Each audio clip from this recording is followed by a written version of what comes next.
这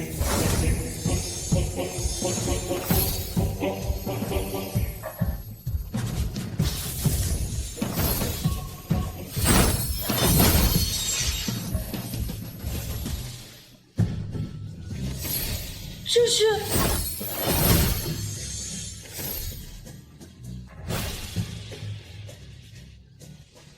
九宫北斗七星针。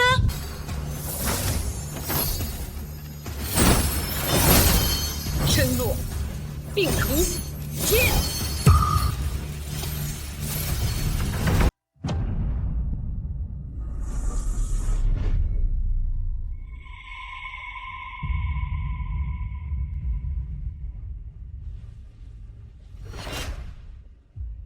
副主，抱歉，我真的看不出少爷得了什么病。什么？你堂堂九甲医院的医学教授，竟然连我儿子什么病都看不出来？惭愧啊，老夫穷尽所学，确实不知道。你真是废物！我每年给你们九甲医院的上百亿经费，你们竟然连什么病都看不出来！给我滚！赶紧给我滚！管家，我让你给我找的名医呢。我告诉你，要是治不好我儿子，我让你们都偿命！夫人息怒，我跟大少爷跟二少爷都打了电话，他们已经调集全球市的寻找名医了。二少爷回来喽！三弟怎么了？老大老二，你弟弟已经3天3夜没醒了，这来过上百位名医都束手无策呀！什么医学教授啊，连个病都看不好，看老夫出手还不药到病除？老二，这是妈，他是我动用了整个金融圈的力量才请来的东方一尊。什么？难道他就是传说中那个东方一尊？已经有救了。一尊大人，怎么样？说来惭愧，脉象平稳，压根儿就看不出来有什么病。看来你们东方一尊也是浪过去了，让我来看看吧。老大，这位是？哦，对，妈，这位是我动用了整个西方势力请来的西方医神。什么？他就是传说中闭着眼能为人治病的西方医神？太好了，这下燕青有救了！不可能，不可能！怎么会？怎么了，医生大人？我居然连什么病都看不出来！哎，医生大人，你怎么了？坏了，我的医术全都坏了！我学医30多年，我站在医学世界，结果我居然连什么病都看不出来！怎么办呀？我儿子还这么年轻，不会就药石亡效了吧？你们谁还有办法？谁还有办法救救他？提什么要求我都答应。对了，有一个人，如果连我都救不了，那天下恐怕只有他可以了。谁？我不知道他叫什么名字，我只知道他戴着面具。欧洲国王曾经花了1万亿请他治好了公主的癫痫，他潇洒离去。我问他叫什么名字，他却告诉我，他是东方大国的一位普通人。什么？普通人？你说那个人是普通人？医生大人，您认识？他是我的救命恩人。我曾经为了摘灵芝不幸摔下悬崖，摔得粉身碎骨，是他救好了我。我问他叫什么，他说他是一个普通人。这个普通人这么厉害，你赶紧给我去找他，要不惜一切力量把他给我找着。夫人，我们老家有一个大夫很厉害，治好过我的癌症，不知道会不会是他？他在哪儿？云海市玄湖村唐七药铺的老板。行，死马当活马医，我这就带燕青亲自上门问诊。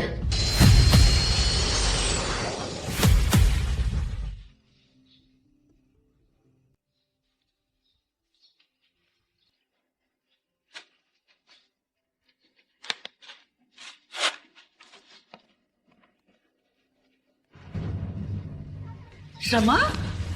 无人火箭安装成了，传我指令，立刻发射！什么？别急，先拉3个涨停。什么？张天后现场耍大牌？别惯着他，立马给我全一落全封上！你看我这样处理可以吗？要我说啊，你们都是领域翘楚，掌舵教父，在我这个小地方打杂，是不是有点太屈才了？要不你们还是回去吧。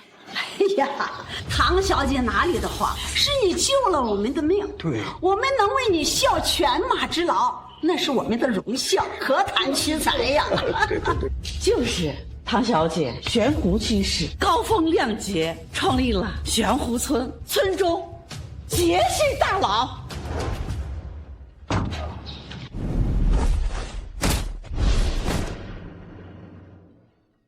唐小姐能容纳我们在座的人，是我们的荣幸啊！感谢大家对我的信任，那我们一起努力，把悬壶村济世救人的精神发扬光大。好。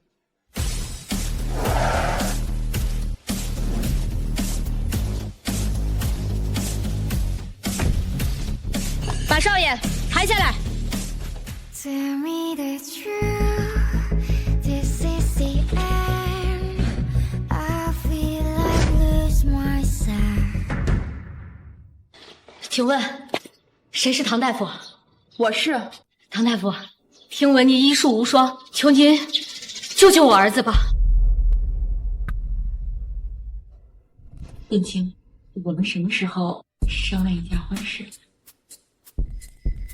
东珠，我们还是分手吧。你说什么？分手？我跟我妈说了我们之间的事，她不希望我娶一个小姓城、小家族的女生，所以因为你妈的一句话就要跟我分手，我们可是彼此的初恋。东珠，我是真的爱你，除了你，我不会再爱上任何人。我爸死得早，是我妈一手把我们养大的，她用死要挟。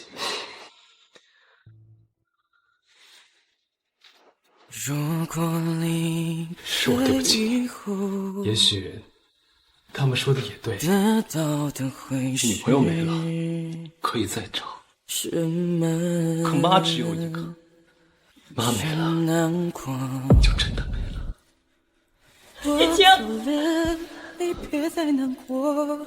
小县城，小家族，欺我少年穷，日后我必成人中之凤。怎么样，唐小姐，您赶快帮忙救救我儿子呀！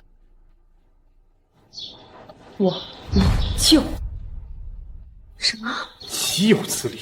你开着药铺竟然不救人，有你这样狼心狗肺的医生吗？就是一个小小大夫，也敢摆这么大的架子。你知道我傅家什么来历吗？南省首富傅家，那又怎么样？你知道，难不成你还有什么底气？连首富集团都不放在眼里？就是，放眼整个南省，没有人敢瞧不上我们傅家。你区区一个小医生，还敢让我们傅家吃闭门羹？我看你这药店是不想开了。老大老二都给我住口！咱们是来求医的，注意态度。是。唐小姐，我乃南省首富傅红颜，只要你治好我儿子的病，我愿把首富集团1半的股份分给你。我不稀罕。那只要你能治我儿子的病，我许你嫁给他，做我傅家的儿媳，怎么样？不怎么，我看不上。没关系，我有3个儿子，他们都个个气宇轩昂，事业辉煌，你喜欢哪个都行。不需要，我谁也不喜欢。你注意态度。唐小姐，我小儿子从小就体弱多病，但聪明懂事，他是我的心头肉。只要你能救活他，就算拿我的命去换都可以。唐小姐，我求你救救他，救救他可以吗？保安大哥，我求求你了，让我见见傅夫人吧。我燕青是真心相爱的。夫人让你赶紧滚，否则放狗咬你啊！滚吧！你不用求我，我说了我不救。为什么呀？你作为一个医生，你为什么不能治病救人呢？何况我傅氏乃首富之家，你为什么连一点面子都不给我？正因为你们是傅氏首富，所以我才不救。为什么？难道你跟我们傅家有什么仇什么怨？我唐家本是云海的医疗世家，祖辈希望我们继承医学，可谁知我天生闻着药就想吐，他们厌弃我，对我打骂，直到我高中的时候遇见了一个男孩，我们一见钟情，相爱。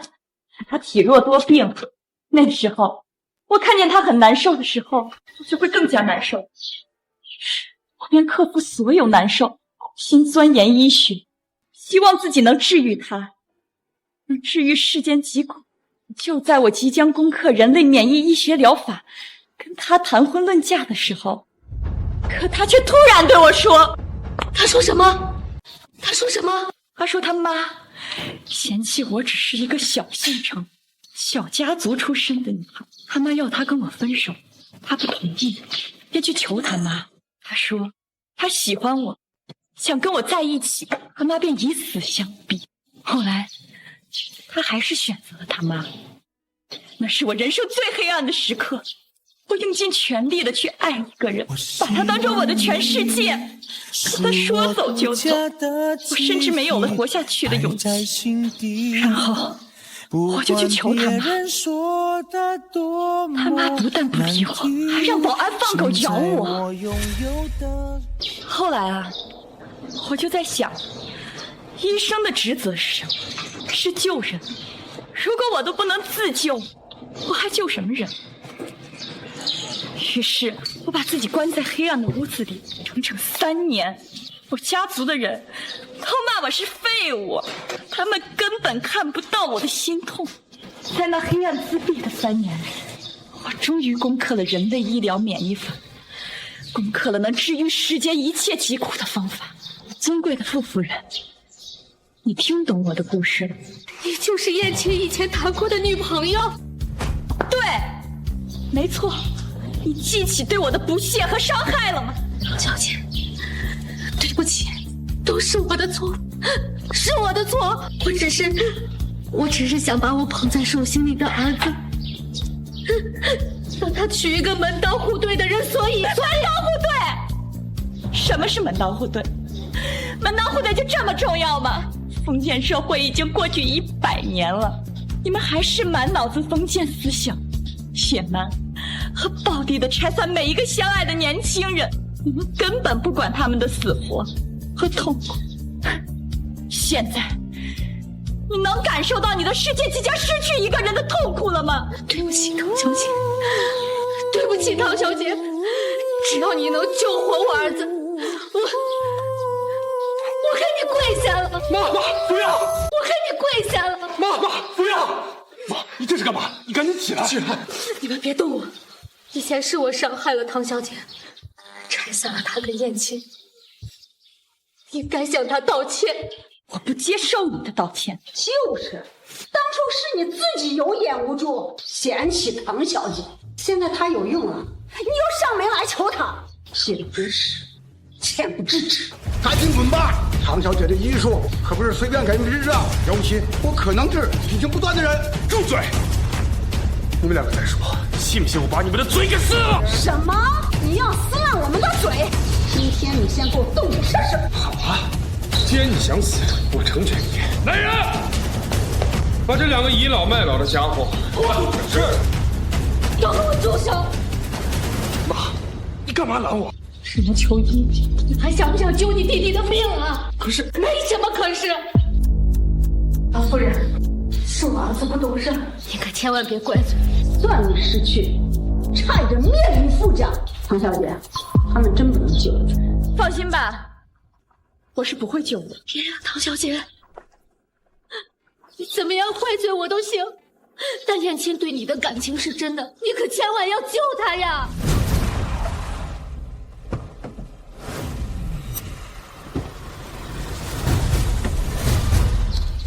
夫人莫上当，他是冒牌货。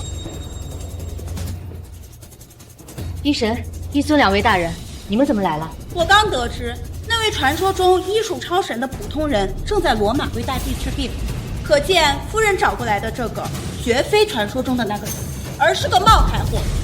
我怕夫人受骗，所以赶紧过来阻止。真的吗？他是冒牌货？夫人不用怀疑，正如医神所说，此人100%是冒牌。医神为何如此说？据我查探，唐家不过是一个小家族，家主是一个走方郎中，因想让唐家飞黄腾达，便让孙辈的唐云和唐东珠入京拜御医为师。可御医只看上了唐云，却没有看上唐东珠，所以师承御医的唐云在云海开了一个很大的医院，做了院长。而这没被看上的唐东珠嘛，便在这玄湖村开了一个药铺，勉强维持生计。夫人，你想呀，一个连做御医徒弟都不够格的人，只能开一个药铺，怎么可能是传说中的神医呢？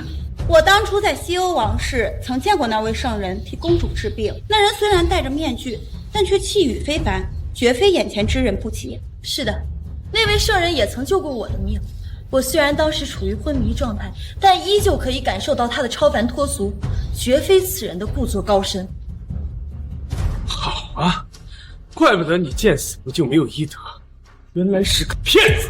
好你个唐东珠，你根本就不会医术，还让我求你。我告诉你，你要耽误了我儿子的救治，你信不信我要你的命？你还是和以前一样，在不了解一个人的情况下就妄下断言。怎么，你还想说是因为我儿子你才攻克了人类免疫学疗法，攻克了所有疾病的治疗方法，才成为了今天的医学大师吗？什么？他说自己攻克了人类免疫学疗法和所有疾病的治疗方法，还称自己是医疗大师？是，他就是这么说的。骗子，绝对是骗子！就算是传说中那位，虽有妙手回春之术，也不敢说自己能攻克人类所有疗法，治疗所有疾病。更何况他区区一个郎中。你无知就不代表别人不会。还在装。爷爷，爷爷，爷爷，你怎么了？爷爷，爷爷怎么了？爷爷，你别吓我呀！快来人呐！爷爷，快来人呐！快来帮忙救救我爷爷！爷爷，你怎么了？爷爷，你不要吓我！你不是能装吗？你把这老头救好试试。你能你救啊？我只看别人看不了的病，救别人救不了的人。你们求求你们，你们快来救救我爷爷啊！行，我救。我如果把他救好，你跪下给夫人道歉，并关了这个药铺，敢吗？我再告诉你一件事。什么？无论再高明的医术，在我面前只能是班门弄斧。还在装？好。我今天就好好让你见识见识，好好打你的脸。小姑娘，不要慌，我乃医尊，有我在，绝对让爷爷药到病除，生龙活虎。谢谢医尊，谢谢医尊大人。我看一眼便知，这个老头是气血逆转，心梗和心脏病同时发作。医尊大人只需要在他的三焦六脉处下针，便可神清气爽，起死回生。不愧是医神大人，和我一样，一眼看出病症，找到疗法。我今天就好好打打这个骗子郎中的脸。唐小姐，幸亏有你，现在这些行医者都什么德行？真是不学无术，张口就来。就是，就算我才学到，唐小姐姐皮毛也知道，这根本不是什么心梗发作。叨叨什么呢？不懂就不要说话。我看啊，住在这里的都是骗子。医尊大人，你就露两手，让他们长长见识，只怕会惊掉他们的下巴。我来。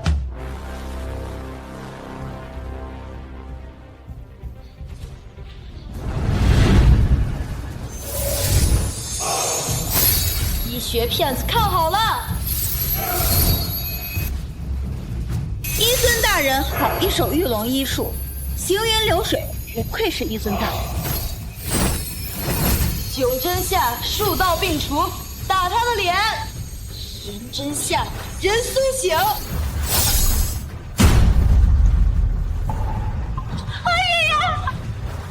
爷爷怎么了？这怎么回事？爷爷不行。爷爷，你不会有事的。赶紧救我爷爷！我爷爷要是出事了，我是不会和你们善罢甘休的。医生大人，要不你帮忙看看？行，我看看。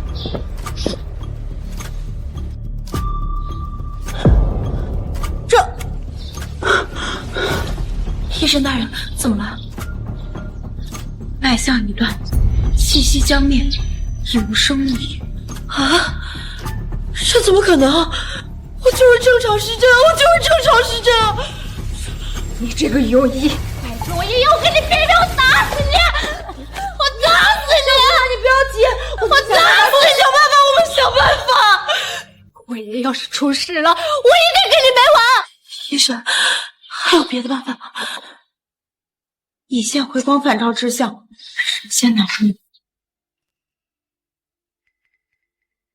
区区误诊也用得着神仙来做？你在胡说什么？我说啊，我动动手指头就能治的病，你们居然说是绝症，真是医学界的耻辱和悲哀。什么？小姐姐可以救我爷爷的，对吧？是的，我能。小姐姐，我求求你，帮忙救救我爷爷吧！小姑娘，你起来，我不要你求，我要他们两个庸医求。什么？你要我们求？你要我们求？对，你们不求，我们当然不求。你一个医门弃女、药铺的郎中，也妄想让我们求你？就是，我们两位可是医学巅峰的医尊和医神，多少人见了我们都得毕恭毕敬。你是个什么东西，也配让我们求？你们自以为是，对老人误诊，再有半个老人丧命，可就不只是庸医这么简单，而是杀人犯。你们这些庸医，我跪下来求姐姐呀，求求她救救我爷爷！两位神医，你们就赶紧跪下求求吧！要是真出了人命，你们这一辈子就毁了。两个庸医，快跪啊！行，我们可以求，但如果你救不好这个老婆，我有300种办法要你的命。是的，你若是敢故弄玄虚耍我一句话便可让你在医学界无法立足。别废话了，赶紧求吧！哎呀，你们就别耽误了，赶紧求吧！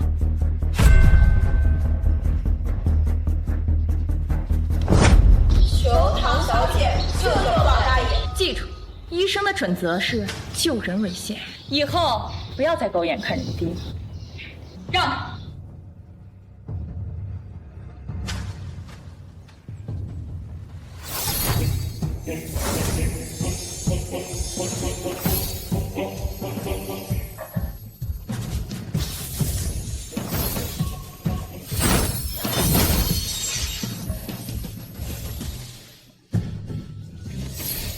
这是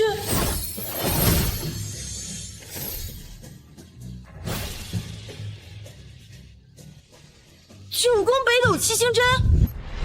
什么是9宫北斗七星针？9宫北斗七星针就是那位自称是普通人的独门针法，曾以36根银针治好了我的粉身碎骨性病症。没错，西欧公主的癫痫之症也是9宫北斗七星针治好的。难道他就是传说中那位医中神圣的大师？9宫北斗七星针的确只有那位大师才会。他要真是什么医学大师，为何这老头还不醒啊？要我看，他就是个水货。大哥说的是，光会这一点点手法不足以证明一切，看看他能不能把这老头治好。我觉得他肯定是个水货。他若真是那个神仙，又怎么可能会在这穷乡僻壤开一个小药铺？名不见经传，默默无闻。他一定是水货，要不然他为什么故弄玄虚了半天，还没有把人救醒呢？你若是敢冒充那位大师，你就死定了。那位大师可是我的偶像，谁若是敢冒犯，我必让他死。没错，那位大师也是我的救命恩人。如果有人冒犯，那就是与我为敌。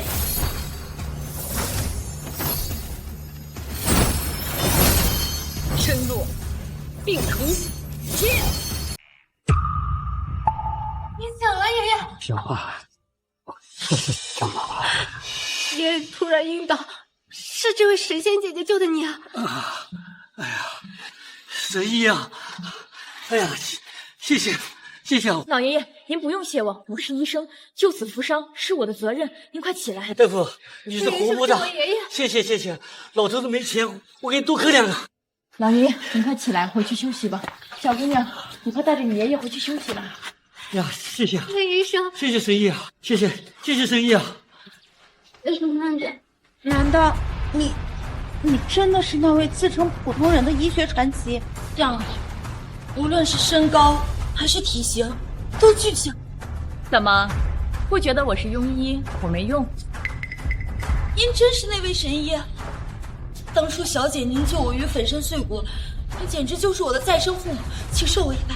太好了，你真的是那位妙手回春的大师，那求你赶紧救救我儿子吧。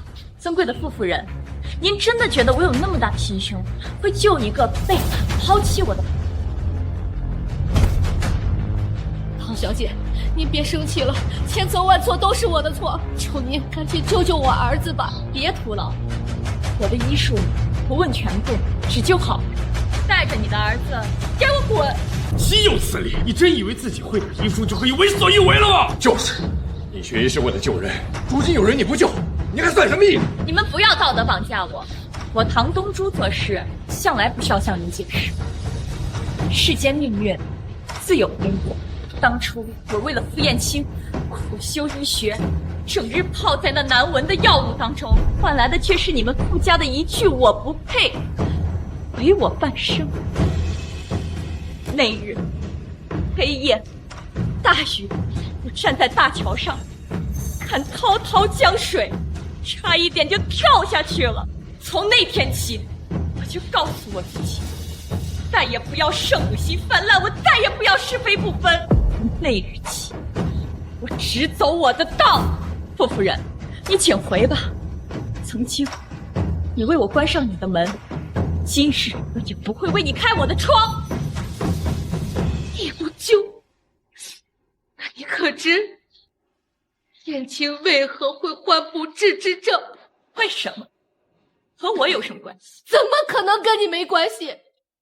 当初我强行拆散你跟燕青与林家门阀联姻，怎奈燕青死活不肯，成天郁郁寡欢，身体每况愈下。他才……你觉得我会信吗？你为什么不信呀？你觉得我还会骗你吗？傅燕青若真对我有情，当初又怎会走得如此决绝？至今都记得，他当时走得很干脆，头也不回。为什么？那你不把他救醒，亲自问他？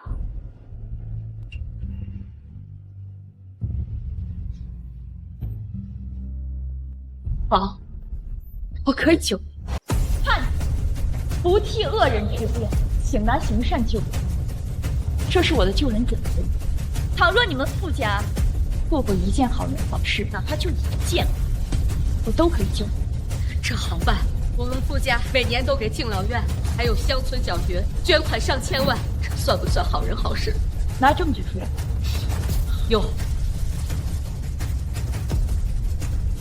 你看，这都是捐款遗书。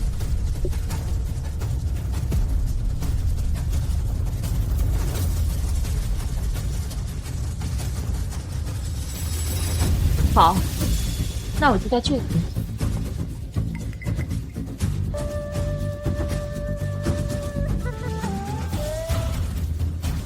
怎么样，唐小姐，还有救吗？在我手里就没有治不好的人。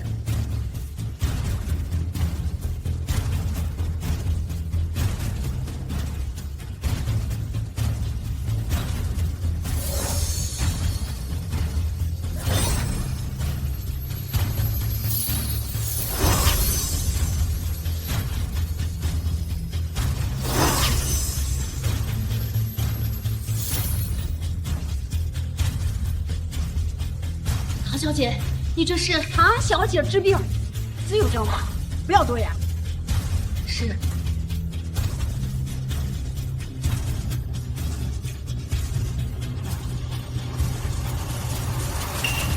哎，你干什么？你要还想让你弟弟活过来，就给我滚一边去！你要还想让你弟弟活过来，就给我滚一边去！少给我整那些故弄玄虚的东西。我怎么没见过治病喂药要用嘴对嘴？就是，我看你分明是以借病为由，想占我弟弟便宜。傅夫人，所以这人你是救还是不救？唐小姐，这真的是你治病的方法？我治病从来不需要别人质疑，也不需要向别人解释。好，那我就再信你一次。老大，让开！妈，你别信他，他是因为当年3弟抛弃了他，心头芥蒂，想借机复仇。就是，我见过那么多医生，哪有用嘴招摇、用嘴喂？二少爷，还真有。哪里有？古代呢，有一个人被蛇咬了，赤脚医生就地取药，用嘴嚼碎了就敷了上去。是的，听闻大夏医书，人的精液亦是良药。大师此举必有缘由。对，如果他真是传说中的那位大师，他的行为举止定是非我们所能理解的。医尊说的对，咱们都不要打扰大师，让大师专心治病。好啊，我姑且信你能治他。你若能治好我3弟，万事皆休；你若治不好，必定让你付出代价。是吗？大少，你干了什么？一点小小的教训，一会儿就知道了。好你个臭女人，敢耍我！护卫，把这女人给我压下去！哎呀，都住手！妈，她耍我！我看见了，就燕青要劫。好，给我等着瞧！我现在开始要治疗他，胆敢再有人来打扰，此人我绝不再知。好，不许再有人打扰大师治病，救人要紧。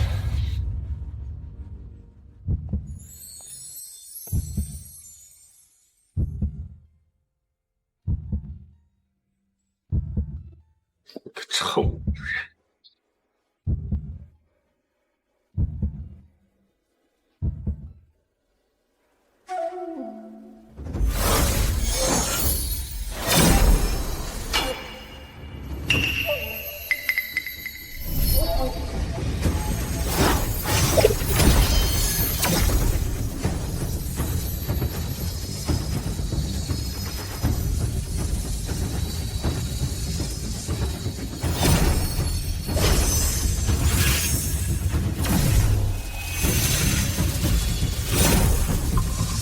一世银河落九天，一世银河落九天又是什么绝学？这是几千年前神医华佗留下的针灸术，本已失传多年，成为医学界的一大憾事。没想到今日竟能在此一见，真是不枉此生啊！是的，我在西方亦有听说，如雷贯耳，堪为绝唱。没想到今日竟能亲眼所见，实在是三生有幸，三生有幸啊！这么说，我儿子有救了。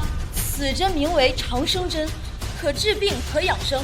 当年关羽刮骨没有打麻沸散，正是因为神医在他的止痛穴上扎了这长生针，使其痛苦减少，气血通顺，堪为神针。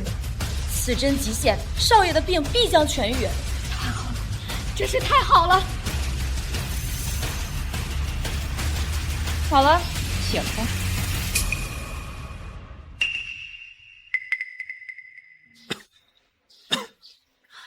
燕青，燕青，我的好儿子，你终于醒了，燕青。妈，这是在哪儿？我怎么了？你患病昏迷，百医不治，是唐东珠救了你。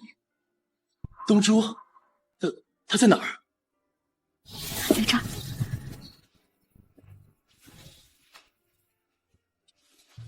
东珠，是你救了我。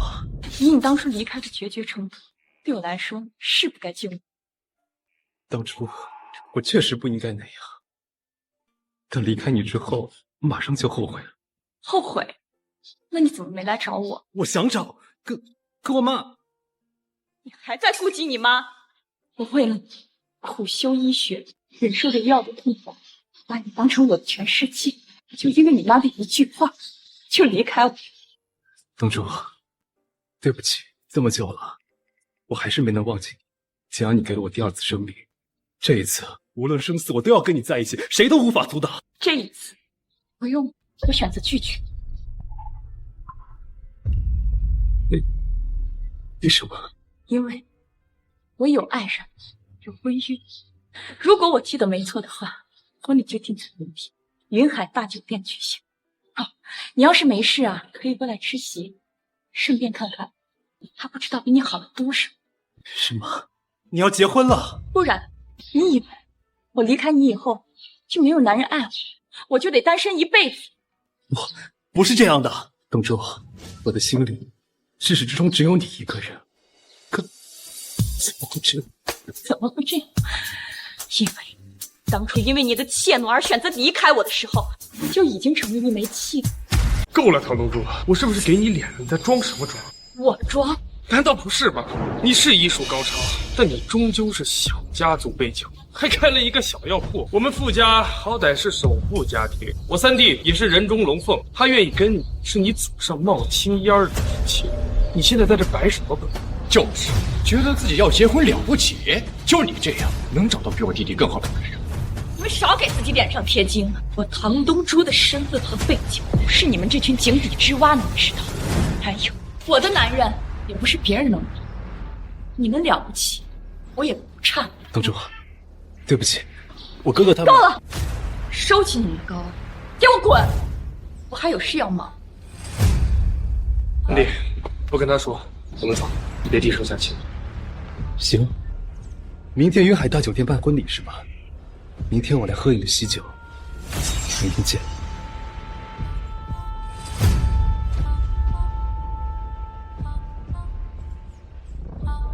洪小姐，我劝你再考虑考虑，一切都来得及。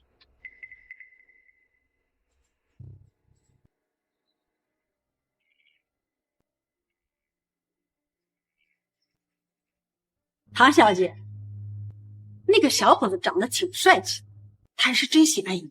我又不是鞋，想穿就穿，想脱就脱。对，敢欺负唐小姐，就算她神仙下凡也不要。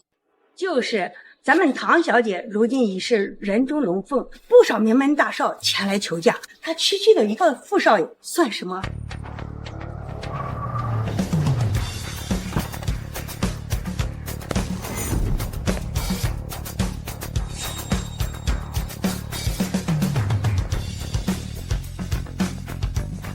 姐姐，你的药铺还没开垮。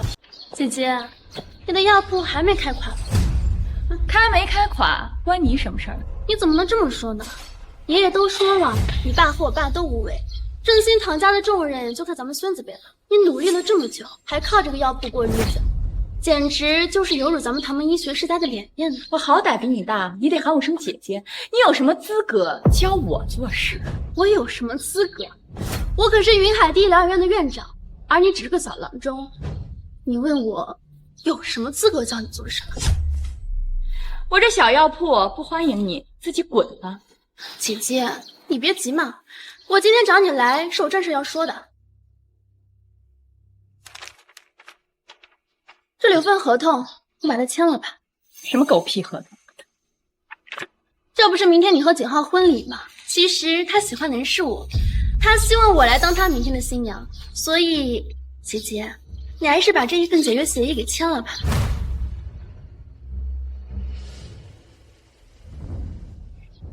你说景浩喜欢你，你脑子里装的都是狗屎是不是？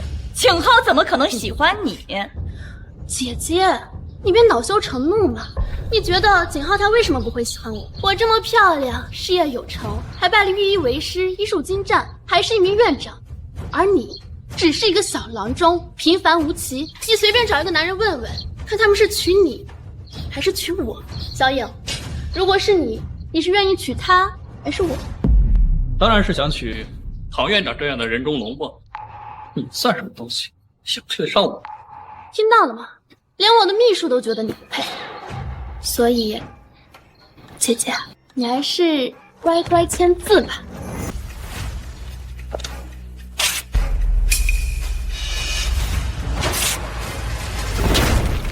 你再这么跟我说话没大没小，小心我抽你！唐东珠，我给你脸喊你声姐姐，你别不识抬举，惹我生气。惹你生气怎么样？你生气一个试试啊！姐姐，你都这么大把年纪了，懂点人情世故吧。因为你无为，爷爷基本上已经内定我为唐家的继承人，这也是景浩想娶我的原因。所以，如果你要强行举行婚礼，只会自取其辱，白白惹人笑。你说什么？爷爷要立你为唐家继承人，这不是理所当然的吗？我可是医院的院长，是唐家的光，而你只是个小郎中，只会给唐家丢脸。唐家当然会选我。立继承人立长，你们是想破坏规矩？我就想坏这个规矩又怎么了？你有本事就选李建成发动玄武门之变，看我如何斩于马下，堂堂正正的上路。你别以为我不知道你们医院的那些事儿，但我想着本是同根生，相煎何太急。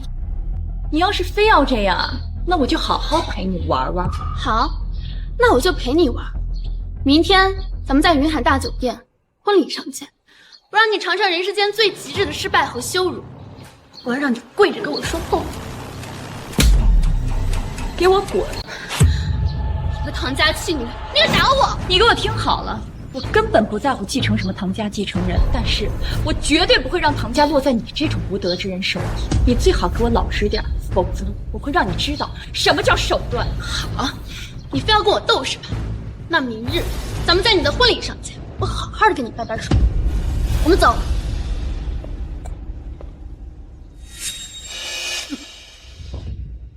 唐小姐，你那个妹妹真不是人，她居然跟你抢继承人！抢继承人也就算了，抢你老公简直是色不赦！唐小姐，景浩少爷不会真的是喜欢她，打算明天在婚礼上会你的婚吧？放心吧，到时候咱们一声招呼，全球大佬蜂拥而至，给唐小姐助阵，谁敢对唐小姐不正？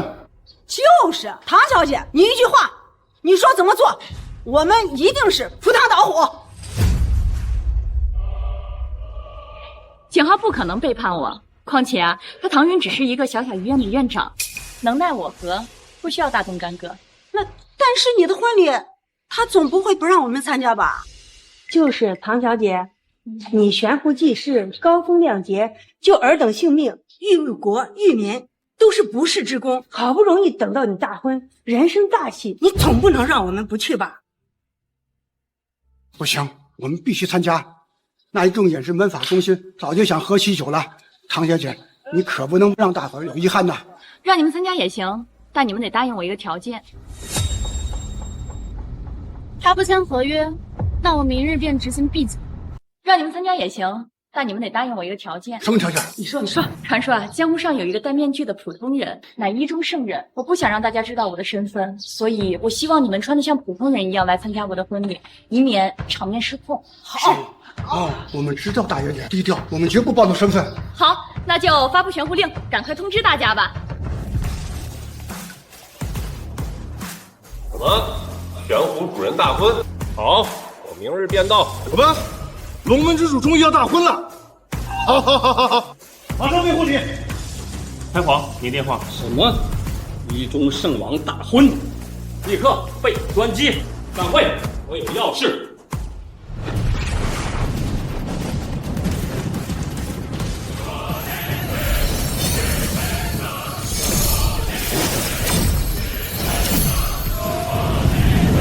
报告武圣，什么事？接到玄壶令，麒麟至尊明日大婚。至尊大婚，哈哈！立刻所有帅3500声贺喜。是。报，夫人、少爷，大喜大喜啊！哎呀，什么事儿这么慌慌张张的？夫人，您让我调查唐东珠未婚夫的事情，您猜我发现什么了？别卖关子，直说。夫人，您自己看吧，那眼睛。唐东珠那个女人还不退婚吗？没错，他说他的真爱是你，说你想要和他结婚。什么？没想到他这么自作多情啊！他一个开药铺的小郎中，哪来的自信？不管他了，明天婚礼上，爷爷会当场宣布我为继承人，你再当场退婚，将他的人生彻底葬送。这将会是我们婚礼上最好的。这么一来，好可怜呐！别再可怜他了，我们先快乐一个。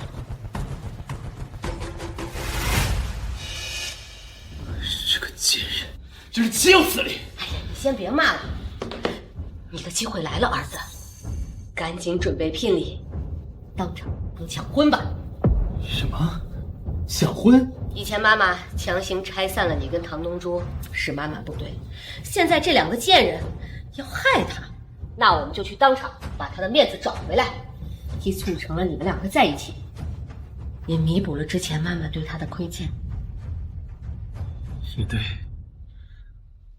我愿以整个傅家为聘礼，让大哥率占卜精英，二哥带城界翘楚，前往云海大酒店抢婚。我愿以整个傅家为聘礼，让大哥率占卜精英，二哥带惩戒翘楚前往云海大酒店抢婚。管家，在，夫人。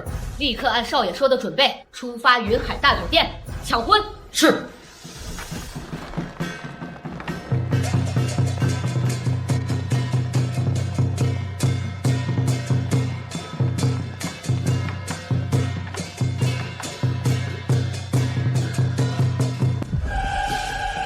唐家唐东珠小姐与景家景浩少爷大婚，欢迎各位来宾贺喜。来了，张家主送别墅一栋。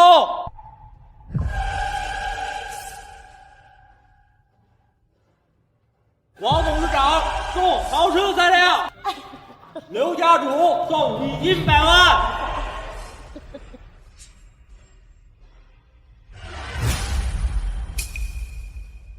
亲家母，你们家可真够寒碜的呀！这大喜的日子，连个送礼的人都没有。哎，干什么？我们是唐小姐的朋友，来参加婚礼的。就你们这帮土鸡巴狗，也配参加这么豪华的婚礼？说谁土鸡巴狗的？你知道我是？别激动，今天可是唐小姐的婚礼。哎，保安同志，我们是来参加唐小姐婚礼的，我们有邀请函的。不信你看，看我们的请柬。是我请的他们，让他们进来吧。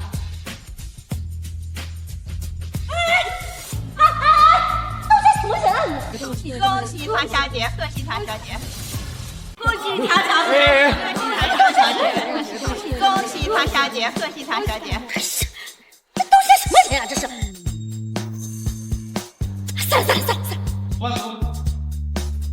唐小姐大婚，送礼金1亿，请唐小姐笑纳。孙婆婆不用。唐小姐大婚，我备礼金10个亿。我备礼金500亿。我送瑞士银行至尊黑卡。我送50亿大秦剑谱和鱼肠剑。哎呦，这些人真是疯了啊！动辄就送10亿、100亿的东西，见不得人家。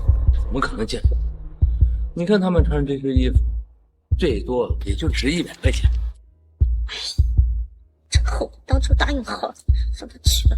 谢谢大家，那我们就去那边入座了。韩东珠，你放的是什么？什么阿猫阿狗的都能请来入席？阿姨，他们都是我的亲朋好友，来跟我道喜，有什么问题？你也不看看这什么地方，什么牌面，9星级云海大酒店，在场的哪一位不是达官显豪门世家？你叫了一群农民工过来，你是想气死你？农民工怎么了？农民工就不是人吗？是人，但人也要分3、6、9等，不同阶层。我景家娶儿媳，娶的可是上流的媳妇。你请一群农民工过来，你是想逼这么难看的我？你不要脸，我景家还要脸。当初我就告诉错了，不要娶她。当初她可是唐家大小姐，谁知道能对我如此？亲家母，你消消气儿，我女儿她也是一片好心，这不想着今天结婚大喜的日子，多叫点人热闹吗？这些都是她的朋友，来者是客，咱就别计较了啊！别计较，好。今天只要这些女腿子在，这婚就休想结。结，这婚必须得结。今天只要这些女腿子在，这婚就休想结。结，这婚必须得结。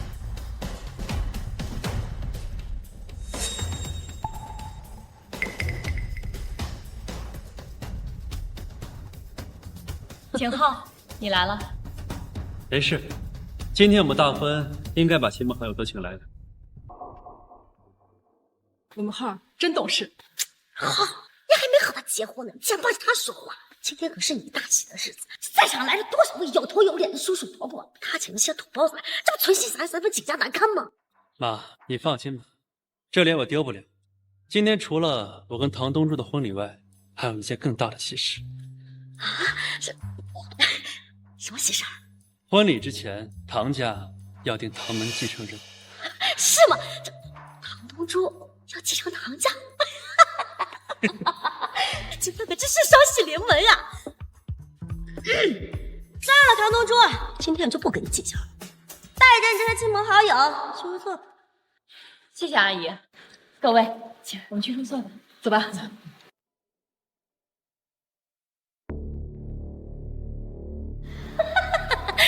太好了，儿子，这唐东珠啊，成为继承人后，唐景两家联姻，肯定能再创辉煌。妈，你说错了。啊？我说错什么了？唐家内定的继承人是唐云，不是唐东珠。啊？你说不是他？而且我今天要娶的人也不是唐东珠，而是他的妹妹。你说你娶的不是他，你说你娶的不是他，不是你常说的吗？我堂堂景家大少爷怎么会娶一个开小药店的家族弃子？这不是毁了我自己的人生吗？对，话是这么说的，可是唐家能同意？哼，唐云是集唐家宠爱于一身，而且是唐老爷子钦点的继承人。你觉得还有谁会帮助唐东珠？还有谁会反对？那就好，那就好。老蒋看到了没？你儿子那可是成大事的人。那是，我儿子可真能干。唐家家主唐老爷子到。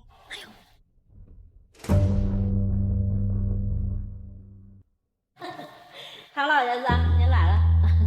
亲家母、亲家公、浩儿，你们辛苦了。爷爷辛苦了。我们浩儿真懂事啊。走，等爷爷宣布完一件大事儿，就给浩儿你和我们唐家的孙女举行大婚。谢谢爷爷。姐姐呢？还没来吗？在那儿呢，正在从那找来的农民工正招呼着呢。什么？景唐两大家族联姻，这么盛大的婚礼，他竟然请来一群农民工，现在已经堕落成这种程度，真是岂有此理！岂有此理！唐东珠，你这都是请来些什么人来？请的朋友，怎么了，爷爷？朋友，我唐家在云海也算得上有头有脸的家族，而且今天是和景家联姻，宾客相聚，名流云集，又请来些什么朋友？你是嫌你自己没有出息，给我唐家丢脸还不够吗？爷爷，您怎么能这么说呢？无论什么朋友，大喜之日能来道贺，都是一份情面，岂能区别对待拒人门外？妈，你开药铺开着翅膀硬了，叫我做事儿了？爸，您别生气，东珠他不是那个意思。您知道他从小就重友情，这今天难得大喜的日子，他就是喊朋友过来高兴高兴。高兴，只怕他是高兴不起来。不是我说啊，大娘，你是怎么教养您女儿的？连长幼尊卑都不分，连爷爷都敢顶撞。她现在只是个药铺的小郎中，要是像我这么有出息，当了大院长，那岂不是要翻天呢？像你这么有出息，你是小丑吗？你别笑，井底之蛙喜欢开黄腔。你个老东西，你说什么呢？说你啥也不是啊？怎么了？你生气了？你学学你姐吧，你带有你姐的万分之一胸襟和能耐，也不至于失败一笑。你说什么？我失败？我是玩笑？我不及他万分之一的胸襟和能耐。这真是一群疯子，把他们都给我赶出去！来人，把他们给我赶出去！谁敢动？怎么了，姐姐？你现在已经嚣张到和爷爷作对了。唐云，你少在这里挑拨离间、煽风点火，对你没什么好处。你这是在威胁我是吗？你这么有能耐啊！爷爷，你看着办吧。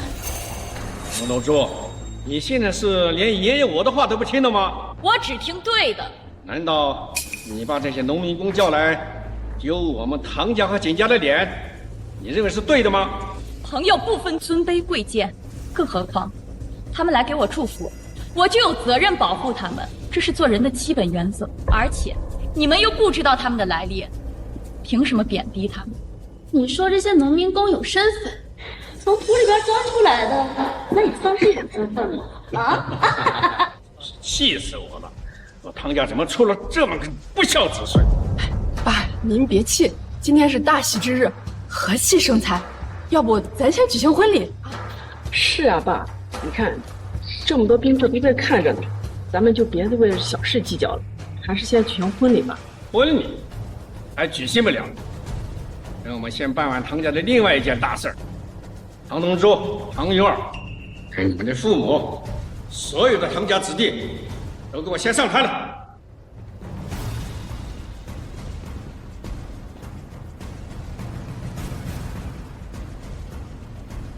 你先坐坐，请上去一下。唐小姐，有什么事情交代一下，随时搞他们孙子。放心吧，就这点阵仗，闭眼拿捏。我上去了。有什么事情交代一下，随时搞他们孙子。放心吧，就这点阵仗，闭眼拿捏。我上去了。这唐老头真是瞎了眼，不知道唐家修了几万年的德，还出来唐小姐这么一个人物，他们还排挤她，瞧不起她。唐小姐脾气是真好，只要跟我，早两挂子扇出去。可不是嘛！要不是看在唐小姐面子上，我他妈当场剁了她。算了吧，都是给唐小姐面子。要不是唐小姐，唐家哪有资格让我们几个大驾光临？是啊，今天唐小姐大欢，我们还是不惹事为好。看那老头子能耍什么幺蛾子？尊贵的唐老爷子，首先恭喜您孙女儿今日大婚。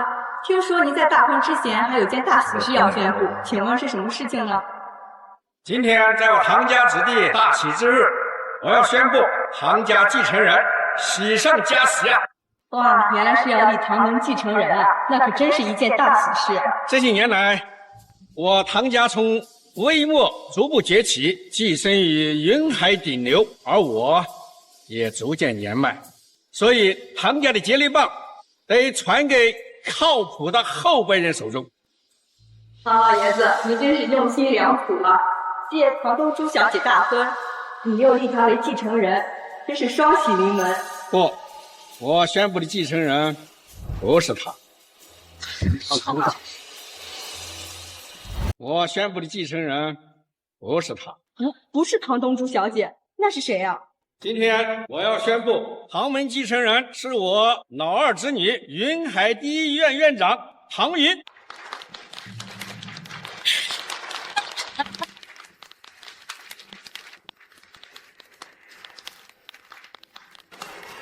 爸，您这是什么意思呀？东珠可是您的长子之女，唐家继承人之位肯定是她的呀。是啊，爸，大哥可是为救唐家牺牲的，东珠又是大哥的女儿，这于情于理，这继承人也应该是她呀。什么于情于理？她身为唐家长女，有担当起振兴唐家、为唐家长脸的责任吗？这些年来，靠着唐家这棵大树，开着一个小药店，浑浑噩噩的过日子，真是给我唐家丢尽了脸呐！说什么？云海本以赵、王、张、吴四大家族为首，而唐家只是一个末端家族，凭什么越过四大家族之首，独占鳌头？难道你想说是因为你？我本不想占这些功劳，可谁知啊，狗眼看人低。但我就不得不承认，要不是我，唐家早被发配去乡下种田了。真是岂有此理！你一个开药店的小郎中，也竟然敢说你只手扶持了唐家？就是，明明是我家唐英开着这么大的医院，救治了这么多的贵人，给我们唐家搭建了这么多的人脉，才令唐家崛起的。难道你想抢功？你说什么？他为唐家建大医院，为唐家搭建人脉。他为唐家建大医院，为唐家搭建人脉。怎么，你有异议？好了，他爱服不服，我就定云儿为唐家继承人。爸，你要是这么做，大哥在九泉之下不会瞑目啊！你这是想帮唐东珠和我们作对？就是，我可是喊你一声姑姑，你若是帮他的话，可别怪我记你的仇。鱼儿，不是姑姑帮谁，你大伯在世的时候，我们都是受过恩惠的，而且你大伯也是为了救咱们唐家牺牲的，所以呢，咱们必须有责任和义务来帮助和守护他们娘俩呀。我想姑姑你没太明白我的意思，现在正是你站队的时候，要么站我，要么站他，你明白了吗？就是，你要是想帮他，考虑这点后果。老四、幺妹儿，你们说帮谁？继承人位置，能者居之。我当然支持云儿。我也是。我觉得云儿才能给唐家争脸。姚四儿、姚妹，你们这么做能对得起死去的大哥吗？大哥都死了，要对得起他什么啊？难道对得起他就要把这个给唐家丢脸的废物扶为继承人吗？哎，姚妹，你怎么能这么说东珠呢？他确确实实就是没用，难道我还不能说了吗？好了，别争了，我主意一定，云儿就是唐家继承人。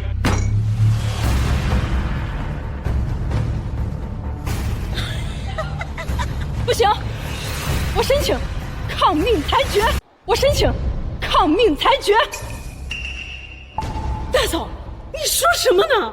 我说了，我申请抗命裁决。抗命裁决？你知道后果吗？我当然知道。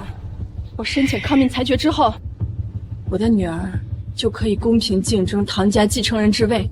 说她输了，就算我不尊长辈，以死谢罪。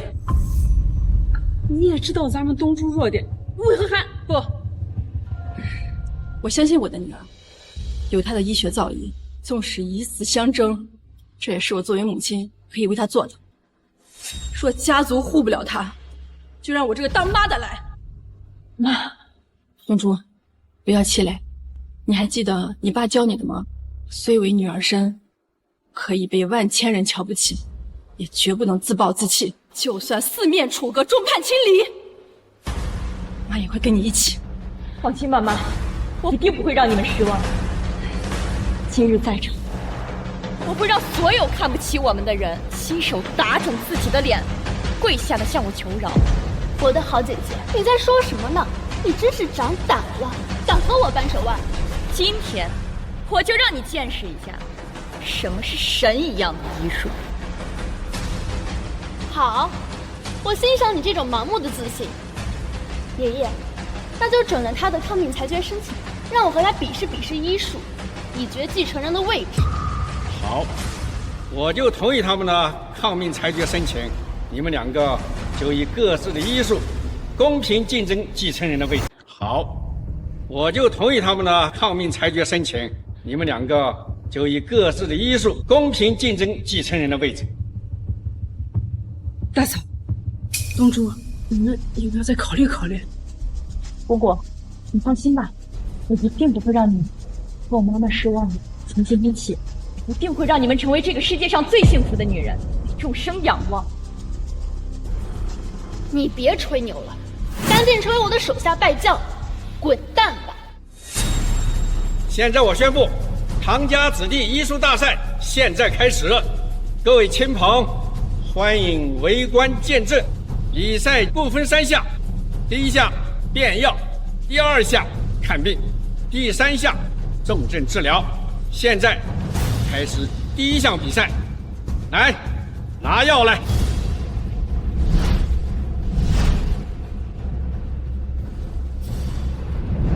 这里面是多种药材粉末混合，药材的成分写在纸上，压在盘子下面。你们两个各自用闻、观、尝的方法辨别药材的成分，把它写在纸上进行对照，谁的准确度高，谁胜。我可是京都御医高徒，便是天下名贵药材无数，他一个只会几味中草药的小郎中，竟敢和我比变药。没错，别人可是御医高徒。唐宗主，我劝你还是别比了，免得自取其辱。怎么，你是在帮他吗？你看看你，我是为了你好，免得你当众出丑。你怎么这么玻璃心啊？误会我的好意。这个时候，我不需要长他人志气，你也自己威风。行，既然你爱出丑，那就由你。好了，别吵了，开始变药吧。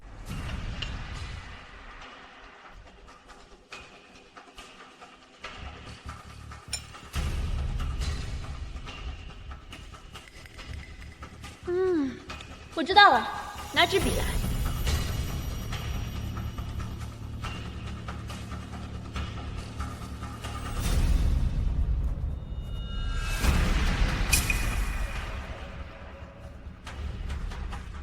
姐姐，我已经变好药了，你怎么还没动？我看他压根就不认识药，不知道怎么变的。我说了，让他别逞强，非要丢脸。急什么？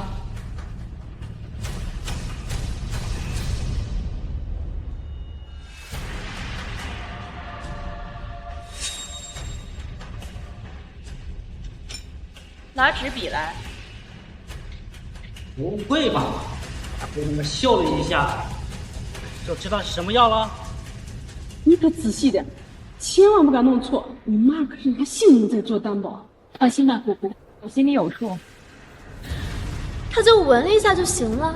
哼，这盘子里边可是有多种药材的混合，怎么可能随便闻一下就知道？装模作样，败家女就是败家女，看把他妈的命都得败在这里。好了，我写好了。请你写好了，别墨迹了，直接看药吧。好，拿牡丹出来对药。盘中药名一共6味，分别是熟地黄、牡丹皮、山茱萸、山药、泽泻、茯苓，也是5方6味地黄丸的配方。来，我们先看看唐云小姐的药单。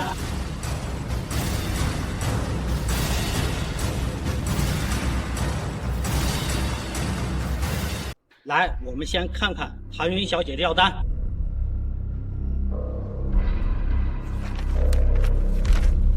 熟地黄、牡丹皮、山茱萸、山药、党参错了，枇杷错了，一共对了4味药，错了2味。云儿果然厉害，居然变出了4味药。就是6味药混在一起，居然能变出来4味，不愧是御医的徒弟。一般专家教授也只能变出3味，云儿果然是天赋异禀，唐门振兴有望啊！好了，该你了。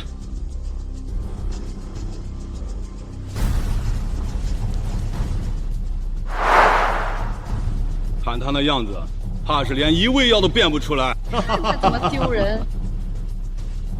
怎么了，管家？他全写对了。什么？啊？怎么他全写对了？不可能，你是帮他作弊了吧？就是啊，他就是药房的小郎中，怎么可能全对？不信你们大家都来看，不信你们大家都来看吧。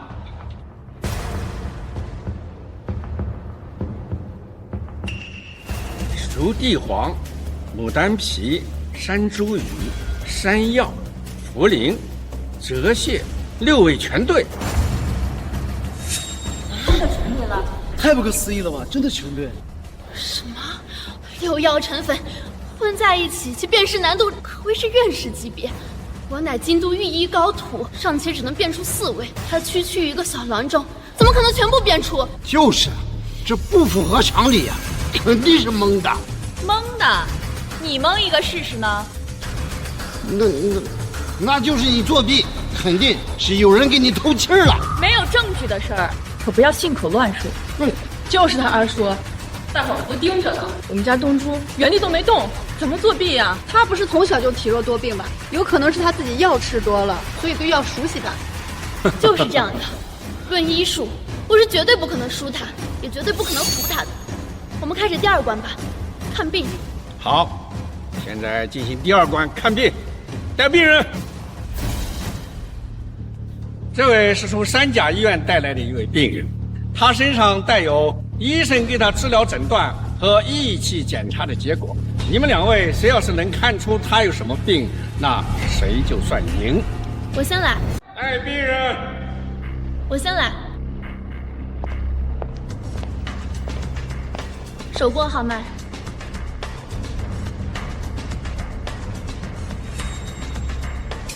舌头。行了，我知道了，纸笔拿来。我说你就是厉害，随便瞧瞧就能知道是什么病。不愧是第一医院的院长，有这等医术，真是患者福音。我唐家的骄傲啊！对嘛，这才叫有本事啊！一眼就能看出病来。亲家母啊，东珠才是您的儿媳妇儿，您怎么总是帮着外人说话呀？什么儿媳妇女婿？啊，还没举行婚礼呢，少在这给我套近乎！叫这么亲热干嘛？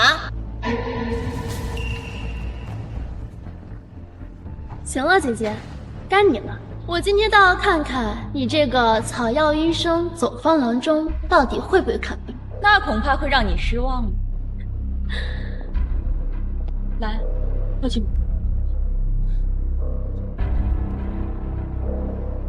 我。哪一个吧？姐姐，那当众吃男丁豆腐，简直是败坏唐门家风！哼，道德沦丧，我要把你逐出唐门！来人，嚷什么嚷？嚷够了没有？败家玩意儿！你当众吃病人的豆腐，你还有什么可说的？什么吃不吃豆腐的？医生眼里只有病人，没有男女之分。你们上学的时候没学过吗？况且，给病人治痔疮的时候，不是还要脱男病人的裤子吗？嚷什么？简直是强词夺理！这是正当的看病，这是给病人治痔疮吗？一样吗？就是，事到如今，你还是毫无羞耻之心，还在狡辩。哪个看病贴到病人胸口上去看的？就是看病望闻问切，把脉看舌，你还贴人家胸上，还有理了？我看他的眼神和脸色都不太好，不是普通的能查出来的。我得听他的心率和心跳有什么问题。听心跳和心率，你为什么不用听诊器啊？直接贴脸到男人胸脯上听吗？中医学上，每个大夫都有每个大夫自己的看病方法，你我之争，管我？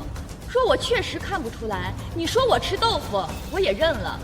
可要是我看出来了，这不是你在栽赃和惧怕吗？什么？你说我惧怕你，污蔑你？如果不是，那就继续啊。好，那我今天就给你这个机会，让我看看你到底会耍什么样的花招。是的，我看他就知道自己肯定要输了，所以才捣乱，搞人心态。景浩，你确定要在你我的大婚之日胳膊肘向外拐吗？什么叫胳膊肘往外拐？爷爷在这里，大家都是一家人，你难道要我昧着良心帮你？而且我们还没拜，娶不娶你还不一定。好啊，我倒要看看你今天怎么跟我毁这个婚。这就不用你担心了，我自有打算。哎，景浩，东珠可是你的未婚妻，今天可是你们大喜的日子呀！好了，不要吵了，继续看病，用结果说话。这位病友，你就委屈一下，让他给你切心看看。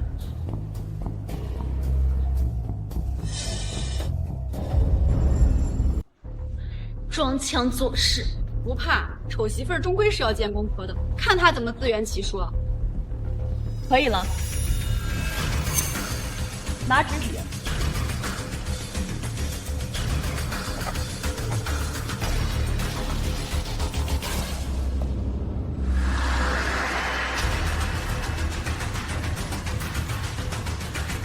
什么？我看到了什么？你说他是白血病晚期和隐性心梗？胡说八道！白血病晚期是他这样听能听得出来的？就是，还隐性心梗。要是心梗，他早就昏死过去了。简直就是庸医，庸医呀！怎么教育的你女儿啊？没有医术，胡说八道，到处给人看病，简直就是草菅人命。东珠，你是怎么看出来他是白血病晚期加心梗的呀？妈，相信我，不会看错。还在这做梦和幻想。云儿，把你的诊断拿出来，和医院的诊断对照吧。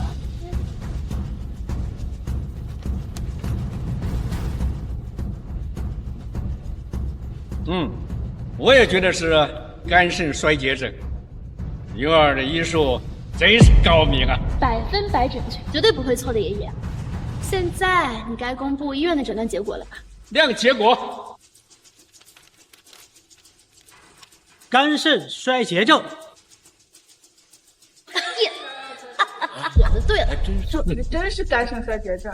姐姐，现在你该承认你是个庸医了吧？是吗？如果我告诉你医院的诊断也错了呢？你说什么？医院的诊断结果是错误的？你是疯了吧？医院的诊断结果错了，这可是3甲医院名医诊断，仪器检查。当今世上没有一款仪器可以精确地测出人体的结构病灶，尤其是综合杂症，只有有经验的医生可以。狂妄！你的意思是说，你的经验比3甲院的专家和精密仪器更强，比我这个京都御医高徒更强？别听他，他就是个庸医，是来败坏唐门的名声的。就是把肝肾衰竭症诊断成白血病和心梗了，还在这里败坏医院的名誉，我看都不用比了，直接判他输，把他逐出唐家吧。不行了，瑶妹儿，今天是东珠跟景浩的大婚，行不得家法。什么大婚？这个庸医草菅人命，我才不会去的。就是啊，大嫂，你可是申请的抗命裁决，他输了，你得偿命。怎么了，姐姐？你是想跪下给我道歉呢，还是说等着被逐出家门啊？我的诊断是正确的，我为什么要认输？事实都摆在你面前了，难道你还想颠倒黑白？就是你个庸医，我儿子明明是肝肾衰竭，你居然说是白血病，你在咒他吗？赶紧给我儿子道歉！道歉！3秒钟之后，你就会跪下来求我。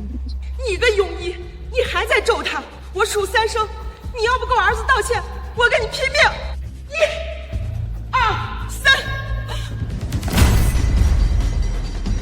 儿子，你怎么了？你不是诊断他为肝肾衰竭症吗？有本事你就救啊！你要是把他救活了呀，我就放弃唐家继承人这个位置。你这是在给我出难题是吗？我想你大概是忘了，我可是云海第一医院的院长，我今天就让你好好看看我的能耐。喂，立刻给我送肝肾衰竭症诊断药物过来，你等着，我今天就让你看看什么才叫做真正的医术。一个走房郎中也想跟医学院长争锋，真是不自量力。亲爱的妖狐，你别蹦跶，我看你眼圈发黑，眼袋泛红，你力气要是再重一点啊，就会双目失明。你个猴崽子，你咒我是不是？爸，现在马上把他们母女逐出唐家。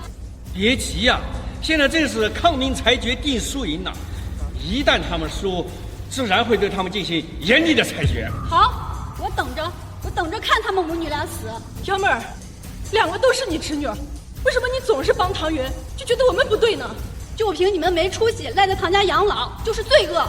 你给我记着，等下你眼瞎的时候，千万不要来求我，我让你双目失明一辈子，我都不会救你。你，院长，药来了。好，拿来。院长，要我为病人治疗吗？不用了，今天我亲自出手，让某些庸医看看什么才叫真正的医术。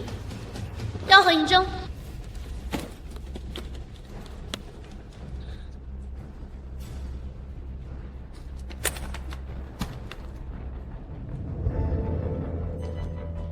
针。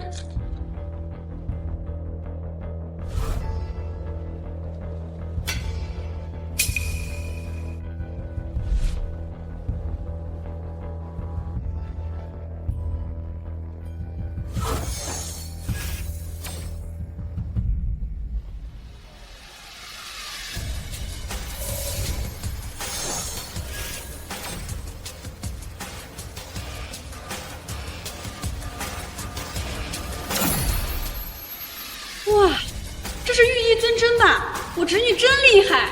那必然，就看云儿露着2手就知道，未来必定成为世界医学的领军人物，我唐门的骄傲啊！不像有些人只会吹牛，给唐家丢脸，让家人和亲戚难堪。继续嘲讽，继续奚落，继续狗眼看人低。你住口吧！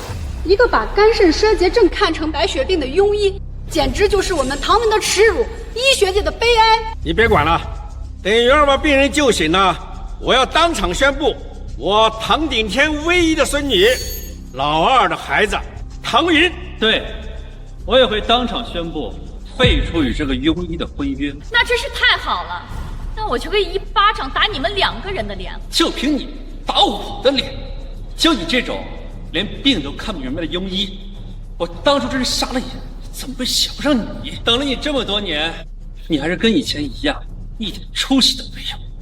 认识你，大概是我这一生中唯一的败笔。真是有眼不识真龙，白长了一双眼。还在装？云儿，赶紧把病人治好，我要看他怎么打自己的脸。好，我立马救醒他。好，我立马救醒他。别想了，他救不活这个人。他要能救活这个人，当场自挖双目。这可是你说的。对，是我说的。好，等会儿我就要亲手挖了你双目。那要是他没治好呢？是不是算你眼瞎？要不要自己把自己的双眼挖了？二，别跟他争，这什么女人啊？还没过门呢就想骑在你头上。云儿，赶紧治好他的病，我要亲手挖了他的眼睛。好。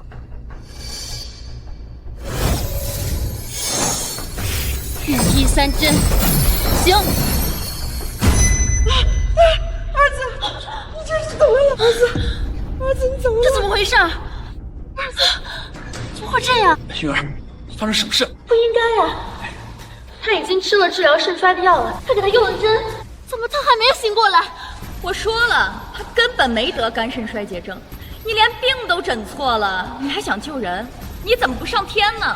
你闭嘴，你个小郎中！云儿身为院长，难道还没你个小郎中懂吗？是我不懂，3秒钟之后他就会开始全身抽搐，你们就等着给他收拾棺材。扫把星，你竟然还在找我儿子，我跟你拼了！3、2、1。儿子，你怎么了？儿子，你这是怎么了？这怎么了？儿子，你这是怎么了？儿子，我说过他会被救出问题的，别哭了，继续过来打我。你看出来了，你能治是不是？能治又如何？我求你了，你救救我儿子吧，我求你了。别想了。我刚才几次说过他的症状，你说我诅咒他，还对我动手，你觉得我会救他？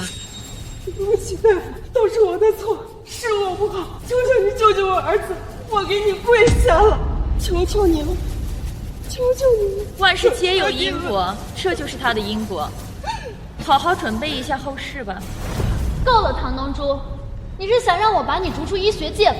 你说什么？你要把我逐出医学界？你没有医术也就罢了，你还满嘴胡言乱语，把肝肾衰竭症说成是白血病，你还说你会治，但你又不治。人家患者受了如此之苦难，你还不救，还幸灾乐祸、落井下石，毫无医德。难道我不该把你逐出医学界吗？唐云，你少活在自己狭隘的认知里了。你所谓的医学院长，狗屁都不是。你给我听清楚了，第一，这位患者确实是急性白血病和心梗；第二，我能救，但他对大夫大不敬，我不救。你是怕你吹牛穿帮吧？你若是真的能把他救活了，我唐云跪下来给你道歉。不够，我还要你自己扇自己，打到自己的脸肿为止。行，如果你真的能把人救活，你说怎样就怎样。但是，如果救不活，救不活，你说了算。行，如果救不活，我要你说自己是条狗，没有资格继承唐门，跟着你妈一起滚出唐家。还有那个不长眼的帮了你们家的，跟你一块滚。行，我赌了。大家都听到了吧？如若他输了，可别怪我手下不留情，把他们母女俩都赶出唐门。自不量力，应该的。对，这是为我们唐门除害。赶紧去治病吧，我的好姐姐。我好想看你变成一条狗，汪汪的被赶出家门呀！可惜你能看到的是，从今日后你将失去一切。让开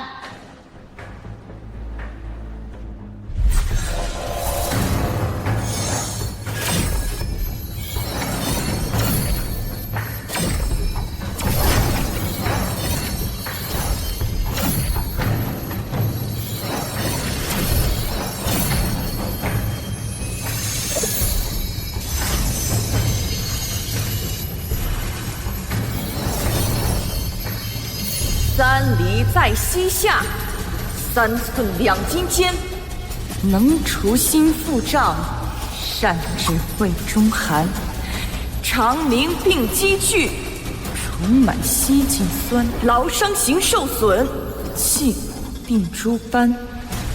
人过3旬后，针灸眼能宽。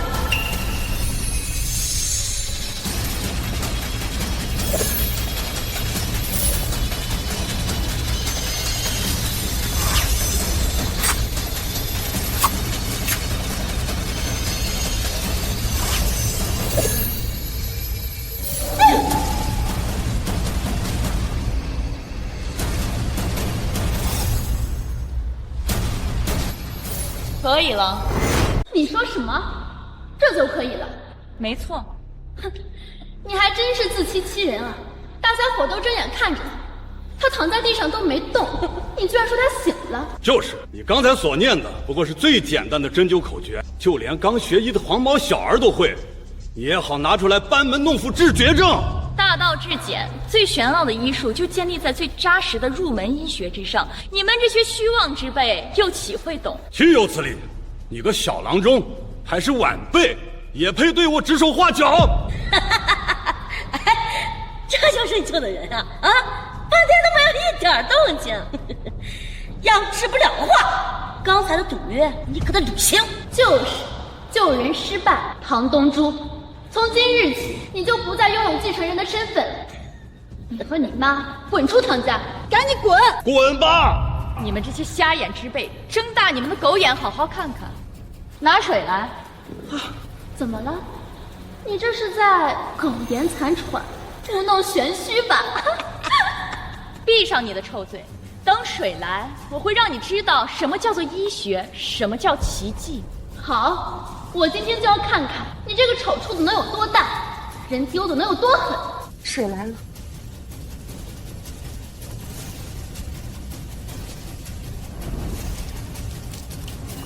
水入喉，心跳有。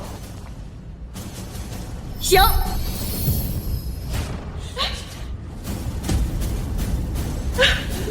儿子，你醒了！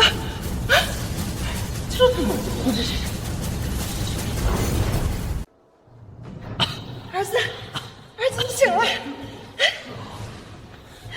妈，我这是怎么了？你刚才晕死过去了，是这位神医救的你。谢谢神医，谢谢神医。他没事了，扶他起来吧，我去给他开副药单子，照方抓药就行。儿子，起来看看，起来看看，起来！我感觉我真的好了，浑身充满了劲。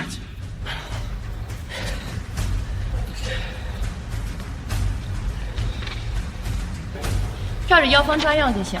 谢谢神医，谢谢神医。行了，赶紧走吧，我还要举办婚礼呢。是，祝神医新婚大喜。走。你，还有你们，怎么不说话？不可能，不可能！他明明得的是肝肾衰竭症，怎么可能会是白血病呢？不知道为什么吗？因为以你的本事，看病只能看得出表面。他表面确实得的是肝肾衰竭症，而实际得的是急性白血病。治疗肝性衰竭症只能治标，治白血病才能治本。就算得了白血病，那也是需要换骨髓才能医治的，岂是你区区几手针灸就能治好的？结果已经出来了，闻药、辩证、看病，3局我3胜。你还不跪下给我磕头道歉？开始吧，唐云，跪下自己打脸，磕头道歉。你算什么东西？你区区一个小郎中，有什么资格让我堂堂的医学院院长给你跪下道歉？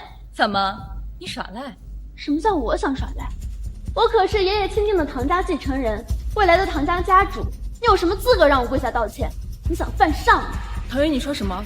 什么爷爷钦定的唐家继承人？你们不知道吧？在你们来之前，爷爷就已经告诉我了，我是他未来的继承人。你乱说！刚才的比赛结果明明是东珠赢了，比一场赢一场，唐家继承人应该是他。你别太天真了，唐家不可能让一个小郎中来当继承人。小郎中怎么了？他医术比你高明，他堂堂正正赢了你，那又怎样？医术强就可以领导唐家吗？那我医学院里的那些专家教授们，是你强还是我强？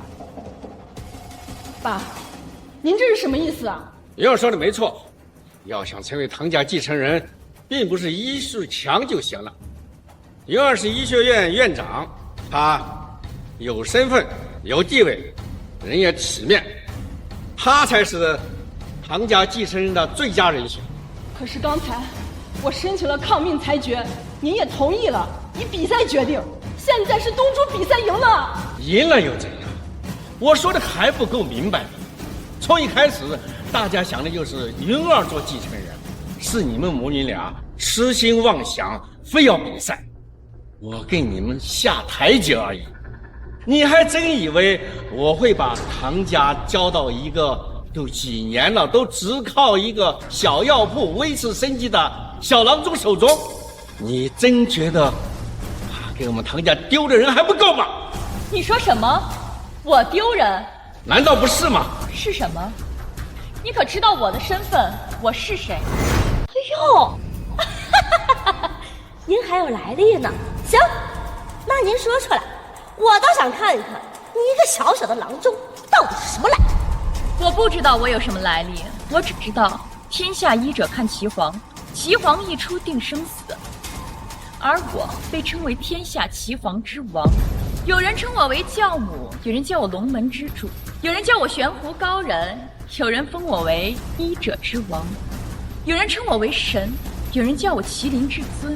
天下王者名，归我一人生。无论是医王、医尊、医神、医圣，见我皆称尊。你觉得我会是谁？疯！看你真是疯了！你个小小的郎中，你居然敢说自己是教母，是龙门之主，还是悬壶高人，医中圣王，麒麟至尊。哎，你怎么不说自己是医道出神入化，被7大洲4大洋都奉为神明，而从不留名的神秘普通人呢？啊！没错，我就是有千张面孔，但终归归一名。世人皆敬仰我，但世人皆未见过我真容的普通人。无法无天，人神共愤。那位普通人可是我们岐黄界的荣耀，你这样冒充他，今天你就非得逼着让我对你出手，是不是？怎么，你还想对我动手？怎么了？你区区一个小郎中，我为什么不能对你出手？好啊，我今天倒要看看怎么对我动手。行，你不信是吧？那我就让你好好看看。薛会长是吗？玄狐药铺唐东珠对岐黄圣人不敬，我请求你立马封杀他。好，我等你。你等着吧，医学会薛会长会亲自下令来逮捕你。我今天算是明白了曹植那句“本是同根生，相煎何太急”，原来一切都是身不由己。怎么，你怕了？怕了就跪下来求我？你错了，我是在替你感慨，你我虽不是同一父母，但终是同宗族，是姐妹。这些年家族待你温顺，待我凉薄。我念在父亲说亲情第一，大局为重，不跟你计较。没想到你却逼我上桥，那我只好推你下河。你推我下河？你区区一个小郎中，你有什么能耐推我下河？就是，若尔是我唐家继承人，未来的一家之主，你有什么资格威胁他？你确定要无视我妈的抗命裁决，袒护他，封他为唐门的继承人吗？是，又怎么了？好啊，是，唐门今天就完蛋。说什么？唐家要结束了？你难道还有什么本事打压唐家？你有没有脑子？唐门一个微末家族，如何逆风而上，力压一众豪门，成为人海新贵？哼，你一个开小药铺的，跟你有什么关系？没错，正是这些360行的朋友们给我面子，给了唐家机会，才有了唐家今日。你说什么？大姐，你说是那些农民工给了唐家关照，才有了唐家的今天？扯淡吧！他以为我们唐家建房子没人，找你们这些个农民工来帮忙，还是觉得我唐家找保姆保洁没人，要他帮忙介绍？你说他们是农民工、保姆、保洁，你是不知道他们的真实身份。你要是知道了，你晚上会做噩梦睡不着。够了！不要给我唐家丢人了！今天我宣布，我要将这不孝之子唐东珠逐出家门，同时跟你一并取笑。爸，您不能这么厚此薄彼呀！东珠也是您孙女啊。是啊，爸，不看僧面看佛面，这大哥可是咱们唐家的恩人，他是为唐家牺牲的。你这样做，大哥在九泉之下，他死不瞑目呀！他想要留在唐家，你就让他下跪认错，不要在这发疯发癫，给我唐家出手。或许我还能给他一条生路。东珠，要不你给爷爷认个错吧？不行，光给我认错不行，他必须给云儿认错。连未来的一家之主都敢触怒，还有王法吗？可以，东珠，要不然你给爷爷和云儿都认个错吧。姑姑，感谢你念着亲情帮我，会记着你一辈子的恩。但是唐家，今日我唐东珠在此宣布，从今日起，我与唐家一刀两断，恩断义绝。恩断义绝。好，断得好！支持唐小姐，断得痛快！岂有此理！你一个小郎中，竟然敢跟我叫板硬起来了！好，我今天就郑重宣布，从今日起，唐德福之女唐东珠被我逐出家门，落叶再无归根，生死就成浮萍。这一切都是他咎由自取。唐老爷子，那既然如此的话，你我两家的婚约是不是也该重新合计一下？是的，既然唐东珠已经被赶出唐家，那我与唐家的婚约也该换人了。换人？浩儿，那你的意思是？没错，景家与唐家婚姻不变，既然唐东珠不再是唐家子弟，便可由其他唐家子弟完成婚约。云儿不就是现在？浩儿，你怎么可以这样子？我怎么不能这样？我自己的婚姻，我还不能做主啊！可是你跟东珠定的婚约，而且今天是大婚之礼，你怎么可以无缘无故悔婚呢？什么叫无缘无故？你一个50多岁的人了，说话怎么这么难听啊？是我无缘无故吗？你又不是没看见你女儿今天在这里是怎么丢人现眼的。别说是唐家了，就算是我景家的脸，都要被她给丢光了。你还想道德绑架，让我跟她受苦受难？就是，同为女人，你愿让你女儿嫁给一个一事无成而被人嘲笑、逐出家族的弃子？你的心怎么这么歹毒，良心被狗吃了是吗？可是，妈，别说，这婚我悔。好，这可是你说的，别再耍赖。我耍赖？你可知道我这辈子嫁你？不，我这辈子能跟你说话，也是你上辈子修来的福分。不，都什么时候了，还在吹这种让人想笑的？就你这种条件，这辈子能嫁出去就不错了，还在这自以为是。就是，你以为你现在还有唐家当靠山呢？醒醒，你现在什么都不是了，你已经被唐家给逐出去。现在只有云儿跟我们家浩儿才是相配的，郎才女貌。来人，把悔婚书拿下！我亲自去写。亲家母，不行啊！2个人婚约几年，今天大婚好不容易就要修成正果了。是啊，浩儿妈，你再想想，这东珠他挺好的。够，别再气我了。今天我是绝对不会让我儿子嫁给一个被人嘲笑的弃子。就是，刚才不是挺硬气吗？求什么？自去硬气。好了，悔婚书已经写完了，我景浩今日公开宣布，与唐东珠悔婚。签字吧，签完字就打你的光棍去吧。谁说他会打光棍？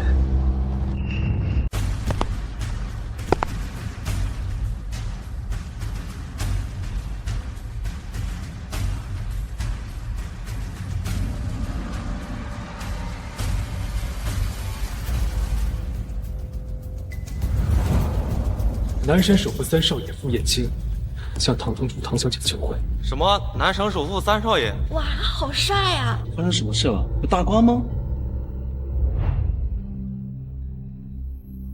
这是我的户口本，只要你答应，马上就可以领证。谢谢你的好意，不过我拒绝。东珠，东珠，你怎么拒绝呢？这可是天大的好事啊！就是，刚好景家退了婚，你现在可以继续举行你的婚礼啊，我的大侄女。我与傅先生的确有过一段美好的爱情，但后来也不太美好，所以我不想回头。那是我的错，是我对他的感情不够坚定，但我转眼就后悔了。我一直想要回头，直到发现景家少爷对你有2心，所以鼓起勇气前来。还请唐小姐能够原谅我。你也知道我的性格，我一般做出的决定绝不会回头。我知道，但我今天来，我已经做了决定，我一定要得到你的原谅。你若不答应，就跪着不起来。够了，你们还演上瘾了是吧？南省首富三少爷看上了家族妻女，还跪求娶妻女，然后还被拒绝，你们是不是把我们当傻子啊？就是，不知道你们哪里请来的演员。保安，把这群小丑给我赶出去！保安，把这群小丑给我赶出去！保安呢？保安，谁敢动？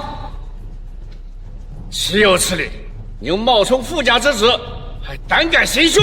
这种人就应该让督察抓走。说谁贱人？说你呢？怎么了？不服气啊？你自己贱，还有脸在这儿骂人？打我！你想死是不是？那我就要看看，今天到底是谁想死。你们自己看，这是景家少爷与唐公主婚约期间和唐云私下口军，并且密谋悔婚，看见了吗？自己什么意思？还有脸在这儿骂人？我就骂你，怎么了？我就跟云儿在一起长大，他一个开药铺的小郎中，凭什么配得上我？我就不要他，又怎么了？就是，景浩可是我的男人，我就跟他有一腿，又怎么了？这场婚礼就是为我和他而办的，你不服气？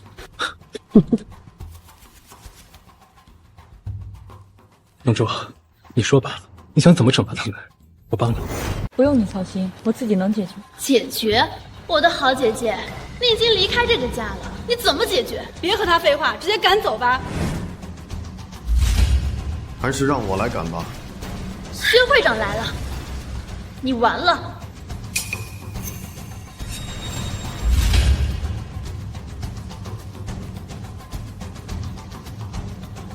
薛会长，唐院长，是谁敢侮辱齐皇圣母？就是他，我的姐姐，开了一家玄壶药铺。岂有此理！一个小小的药铺也敢侮辱齐皇圣母，我这就着手将其在医学界除名。就凭你？怎么，我堂堂医学会会长，你一个小小的郎中，有问题吗？没问题。但你敢动他一个头发试试？哼，你又是哪根葱？他自称是南神首富之子，前来迎娶这个小郎中。哈哈哈哈！这世界还真是疯狂啊！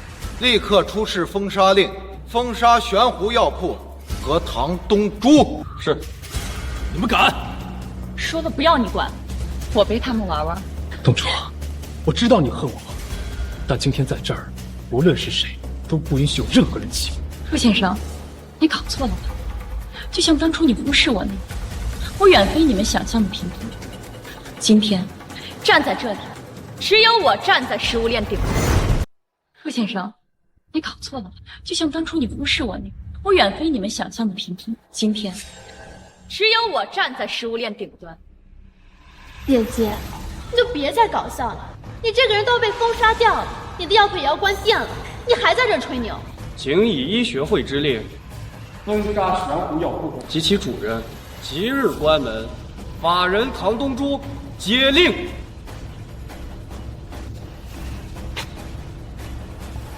你都不知道我是谁，还想封杀我？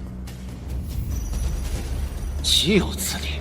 竟敢反抗司命，立刻传医学大队执法，将他绳之以法。这里有人违反医学法令，立刻进行抓捕。雨云，你死定了！我的好姐姐，你完蛋了！我的前未婚妻，你死定了！唐家的败类，你死定了！公主，现在怎么办啊？事情闹大了，赶紧服软吧！别想了，他一味作死，没有人可以帮他的。今天他必死！谁违背医学令？谁？在这里！跪下！跪下！立刻伏法！你们敢？说了不要你管，可他们现在要抓你啊！让开！是时候让他们知道我是谁。今天来参加我婚礼的各位亲朋好友都过来吧。是。我的好姐姐，你这是找了一群你腿来帮你忙吗？一群坐在宴会厅角落的废物，你还指望他们今天保得了你？他们帮不帮得了我，我不知道。我只知道，今天在场所有招惹我的人都将不幸。还在那硬装呢？家族弃女，新郎背叛，药铺被封，还有谁比你更不幸？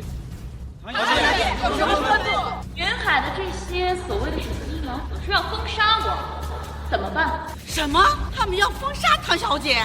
我立刻报告国主，把他们毙了！不要那么麻烦，我一个电话给金融中心，直接给他们断了财路。我让整个娱乐圈造势，将他们的丑恶行为公布于天下。我打电话给商会，禁止全商界与他们合作。我一直传引荐，号召整个武林全球追杀他们。我真是要笑死了，哪里找了这么一群好演员？我的好姐姐，你真是不要脸了，找了这么一群泥腿子过来，冒充各行各业的大佬，商界大佬、娱乐大佬、金融大佬、武林大佬，还有人要报告国主，你怎么这么厉害？真是丢脸丢到国外去了。唐东主，你怎么一点自知之明都没有？幸好我跟你退婚了，不然我的脸都被你丢尽。难怪唐院长要将他逐出唐家，还让我将其封杀。果然是个疯子呀！哈哈。先前我就说过，这唐景两家的婚约，他居然叫了一些泥腿子过来，丢死人！现在还好，他居然让这些泥腿子扮演各行大佬，真是丧尽天良，狂暴至极。幸好啊，我早就把他赶出家门了，不然可真是把我们唐家脸给丢尽了。但现在这是你和景浩的婚礼现场，这些人丢的还是我们唐家的脸呀！赶紧的，把这些泥水工全部给我赶走！大叔，谁敢动我试试？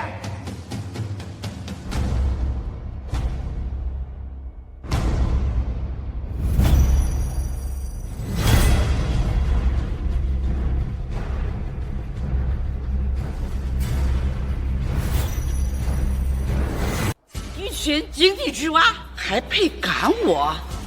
谁动我试试？唐小姐让我们低调，怕吓着你们。没想你这帮有眼无珠的东西，非要逼我们亮露身份。就是唐小姐脾气太好了，她是多么杰出的人物，竟然受你们这群偷鸡挖狗的窝囊气。换作是我的话，早用大耳刮子扇肿了你们的脸。够了，你们这群小丑还装上了是吧？是不是在你们的衣服上印什么字，你们就是什么身份？那我在我的衣服上印一个地球酋长，我是不是就可以掌管整个地球？一看就是没见过世面的土包子，也不想想咱们云海是什么小地方，什么领域的教父都来咱们这种小地方。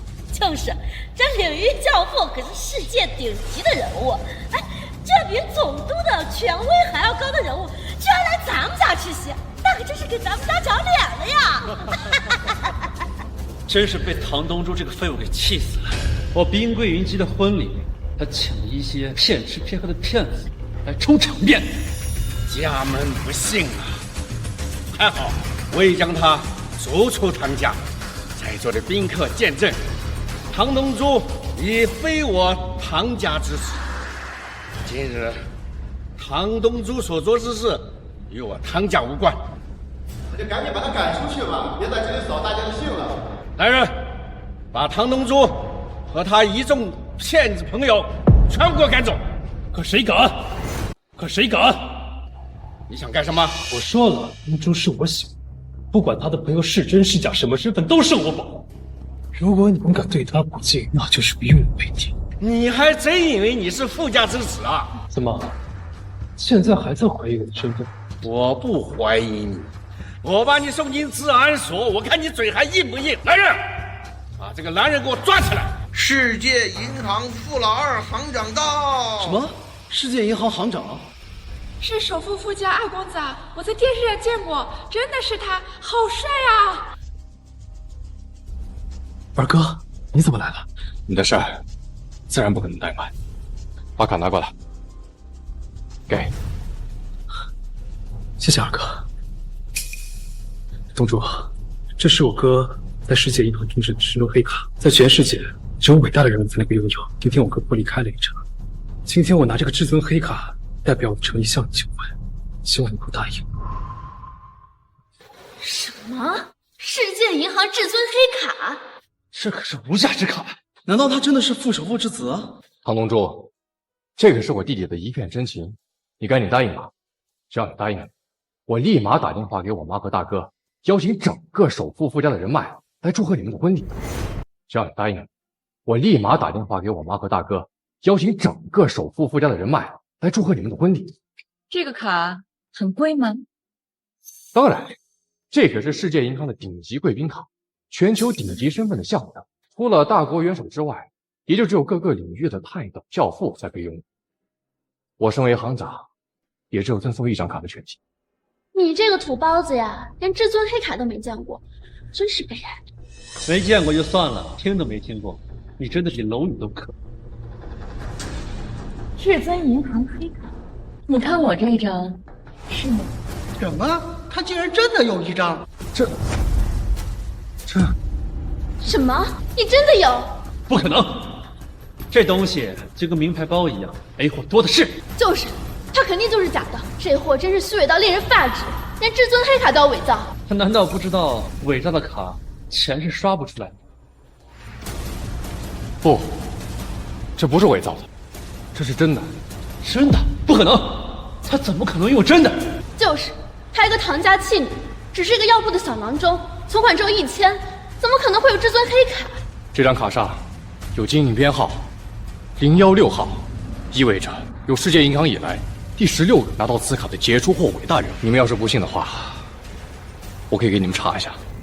您好，为您查询到的16号至尊黑卡主人乃是普通人，普通人小姐乃是2008年度被全球网民评为世界影响力人物。唐戴着一张神秘面具，攻克了人类免疫医学难题，能治疗世间绝症，行走世界各地，济世救人，却从不图回报。如神仙降世，令全球功勋人物都为之膜拜。因此，世界银行决定将第16张至尊黑卡颁给神秘的普通人先生。什么？普通人？你就是那个全球最强大、最神秘的普通人？不会吧？你就是传说中神秘的普通人？你可以再问你妈一次，我现在还配得上你们首富富家这样尊贵的地位？对不起，那是我妈之谜。不过现在，不管你有什么今天的身份，还是家族器皿，我妈都会答应的。是啊，若妈不同意，我们也不会如此兴师动众。想必你也看到了我们的诚意。只是你真的是那位轰动全球的医中之神吗？不可能，不可能！他只是个药铺的郎中，靠着药铺度日，他怎么可能会是那个神一样的人物？爷爷，你说呢？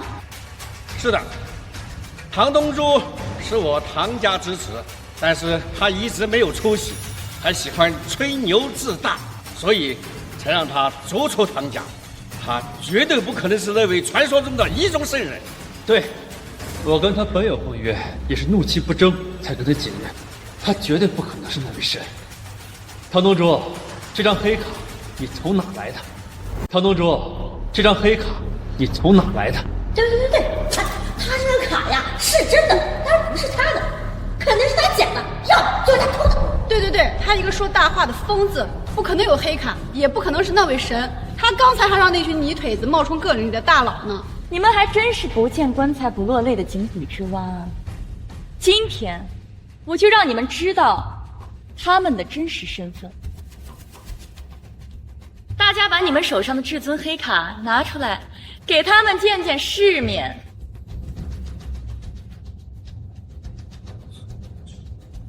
什么？这么多至尊黑卡？不可能！怎么可能会有这么多黑卡？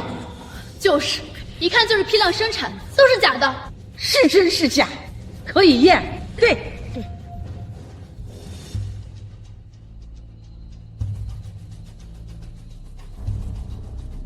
都有金印编号，看着不像假的。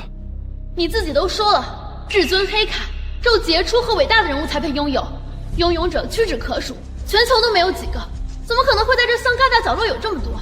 有点智商的人都知道，这不可能。你快验吧，我敢拿命赌，这些都是假的。就是至尊黑卡这种稀罕玩意儿，一般人肯定是见不到，他能有这么多，那肯定是假的呀。赶紧验验看。是。为你查询到的25号至尊黑卡主人乃全球娱乐教父王九婆婆。为你查询到的27号至尊黑卡主人乃是全球金融教父。为你查询到的30号至尊黑卡主人是战神教父。31号至尊黑卡主人是虎道教父。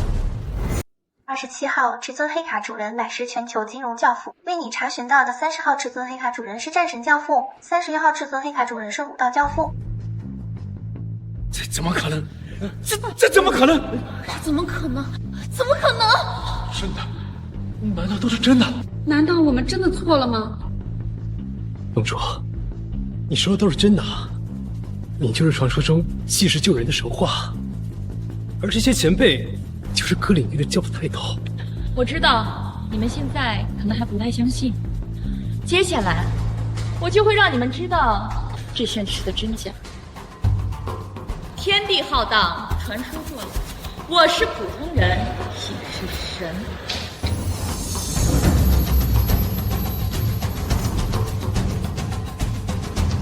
对，就是他，就是他！见过那位自称普通人的神，真的是他！他是医学药门之神，能治百病的医药圣人。真的是他吗？女儿，你真的是那位大人物？我觉得也是，我们东珠从小就诚实，他不会撒谎。放心吧，妈，姑姑，我说过不会让你们放弃。从今天起，我会成为你们的骄傲。其次，我会需要找证据证明我的真实身份。太好了，真的是太好了！你，还有你们，接下来我会让你们知道什么才是真正的你，还有你们，接下来我会让你们知道什么才是真正的。你之前不是说我是你们唐门的败笔？今天我将会送你一份礼物。马上，唐氏医药全部停产，暂停他们的股份。你想干什么？我不想干什么，只是送你一个礼物，等着签收吧。你在故弄什么玄虚呢？因为你现在有点本事，我就会怕你，是不是？就算你是个神秘普通人又怎样？我们不生病又不求你。就是，我自己也是有医院的。你炫耀什么？我不炫耀什么，你等一会儿不就知道。喂，什么？股市全部跌停，这资金全部清空，这是为什么？为什么？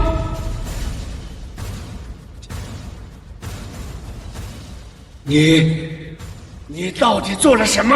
想知道我做了什么吗？那我就慢慢告诉你。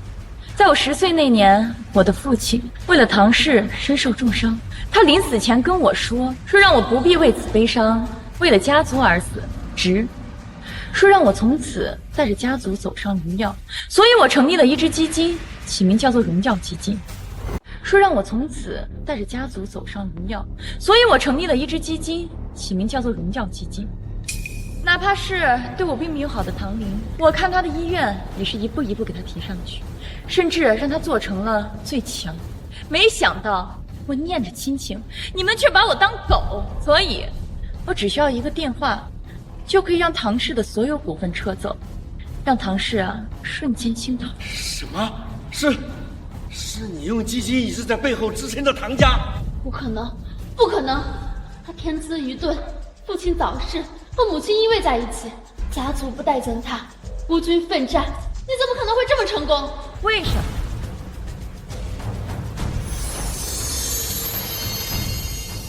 那就得问问我们守护之子顾先生。感谢我？为什么？你忘记了吗？你我相爱时，我很平凡，因为你体弱多病，我不想看着你难受，于是我发誓要攻克医学世界难题，治好你的病。虽然我天生药物过敏，被家族唾弃，但看见你难受的时候，激起了我内心深处最大的保护欲。是要攻克医学世界难题，治好你的病。我没日没夜地沉浸在刺鼻的药堆里研究，终于皇天不负有心人，我攻克了人类最大的难题，我成了可以将患者从鬼门关拉回来的神。但是没能拉住你离开的脚步，没有改变得了你母亲的门第之见。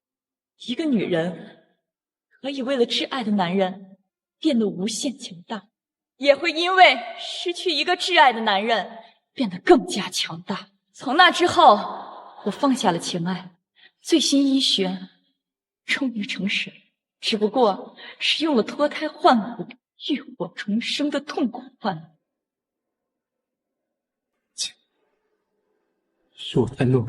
都成过去，不用再说了。接下来，我要送唐家第2份大礼。你要干什么？你要干什么？不干什么，只是把我给唐家的都收回来，传我命令，所有药材厂全部切断唐家的供应。这怎么行啊？唐氏医药业和医院立足，这切断了药材供应，那我们怎么活呀？爷爷，你别信他的，我们唐家上百家的供应商，他以为他是谁啊？有什么能力能够切断我们的药材供应啊？对，绝不可能，不可能。你们以为不可能，只是你们的认知有限，不代表我做不到。3秒钟，你们就会收到消息。1、2、3。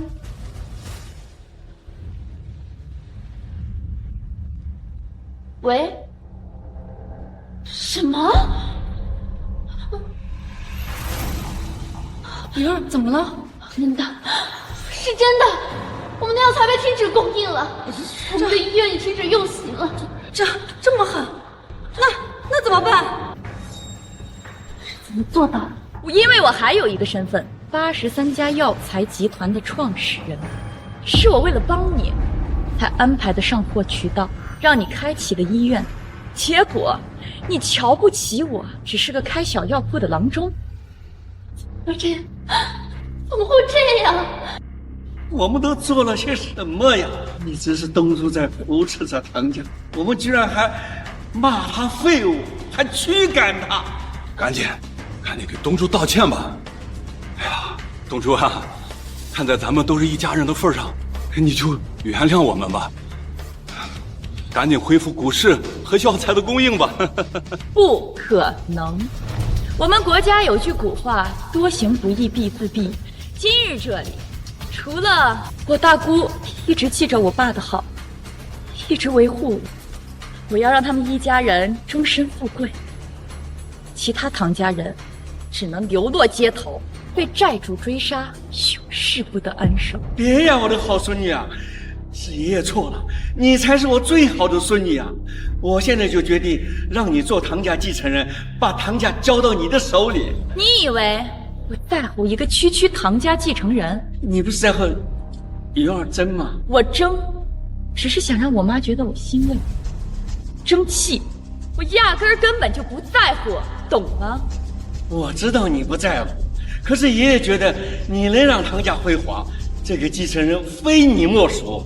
你就再原谅爷爷一次，当了这个继承人吧。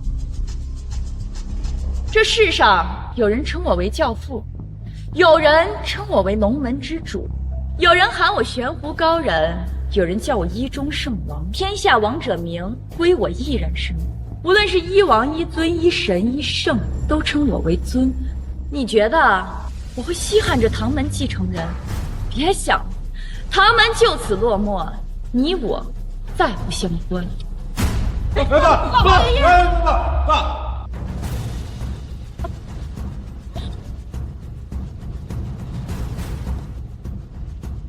老大呀，东珠令你感情最好，你求求他，唐家不能完了。东珠，要不，姑姑，你的人情我都会记，但唐家承受不起，让他们流落街头去吧。对，他们竟然敢这么说我们家东珠，还怂恿我们家浩儿悔去他们家唐人呢，简直是罪大恶极，十恶不赦！哎呀，我的好儿媳呀，你说你怎么这么能耐呢？真有本事，你藏得可真深呐！我能当你的婆婆，我这脸上也沾光着呢。那个时间不早了，咱别耽误了良辰吉日啊！赶紧跟浩儿咱举行婚礼吧！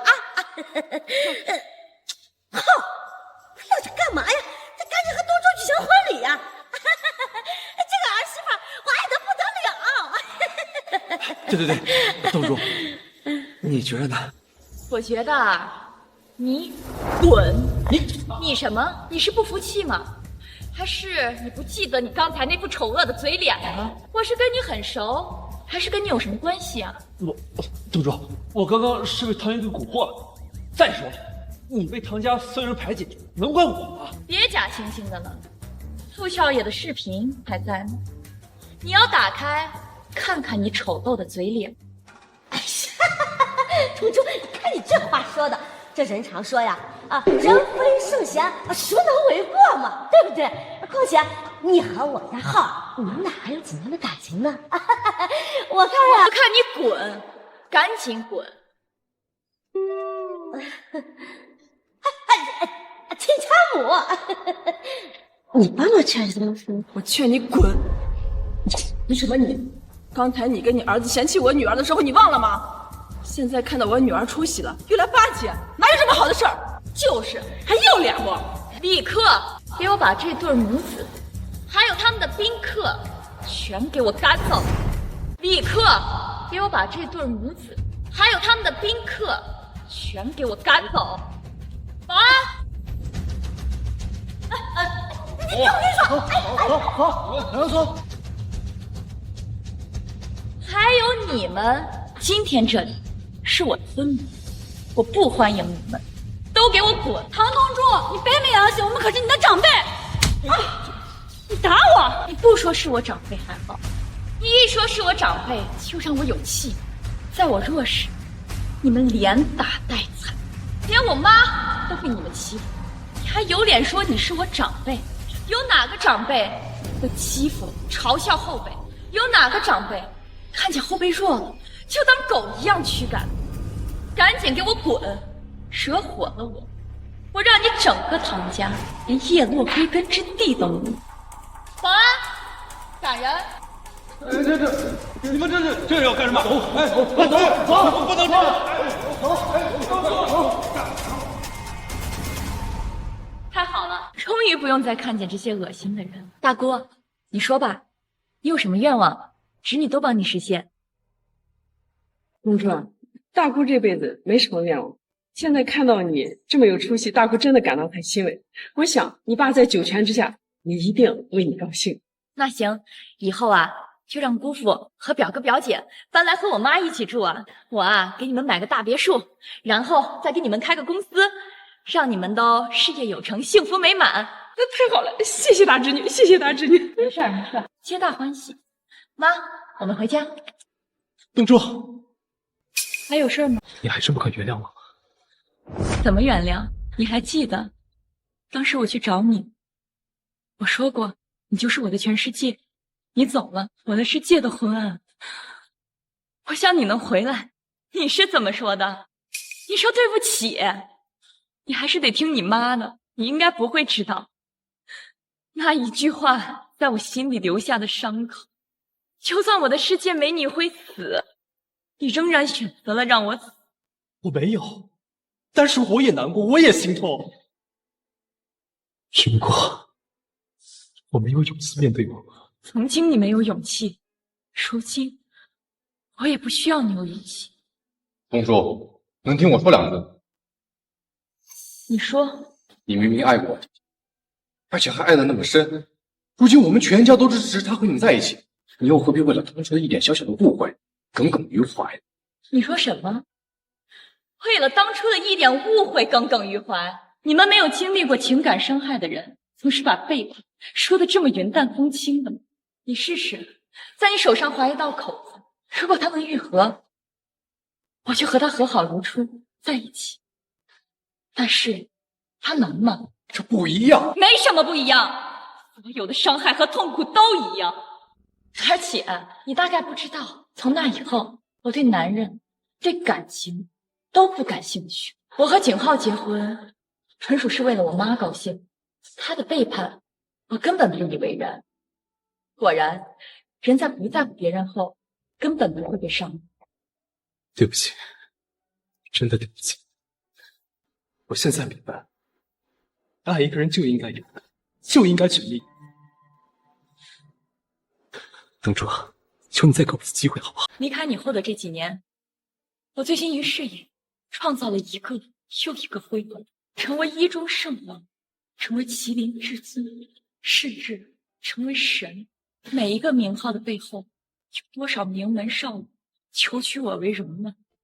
你知道我为什么还是选择景浩吗？为什么？因为我不想把感情拿来和地位衡量。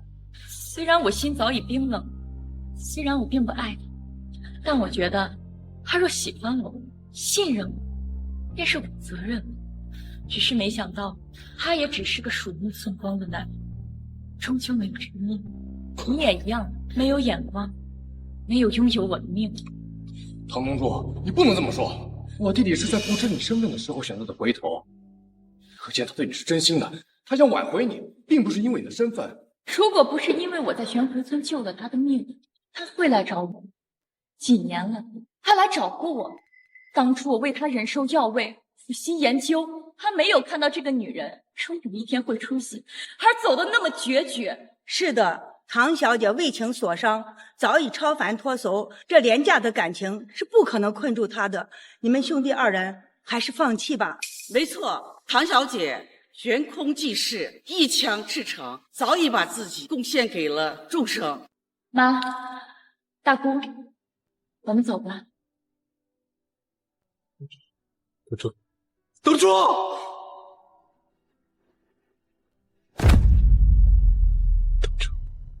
是我对不起，是我对不起你。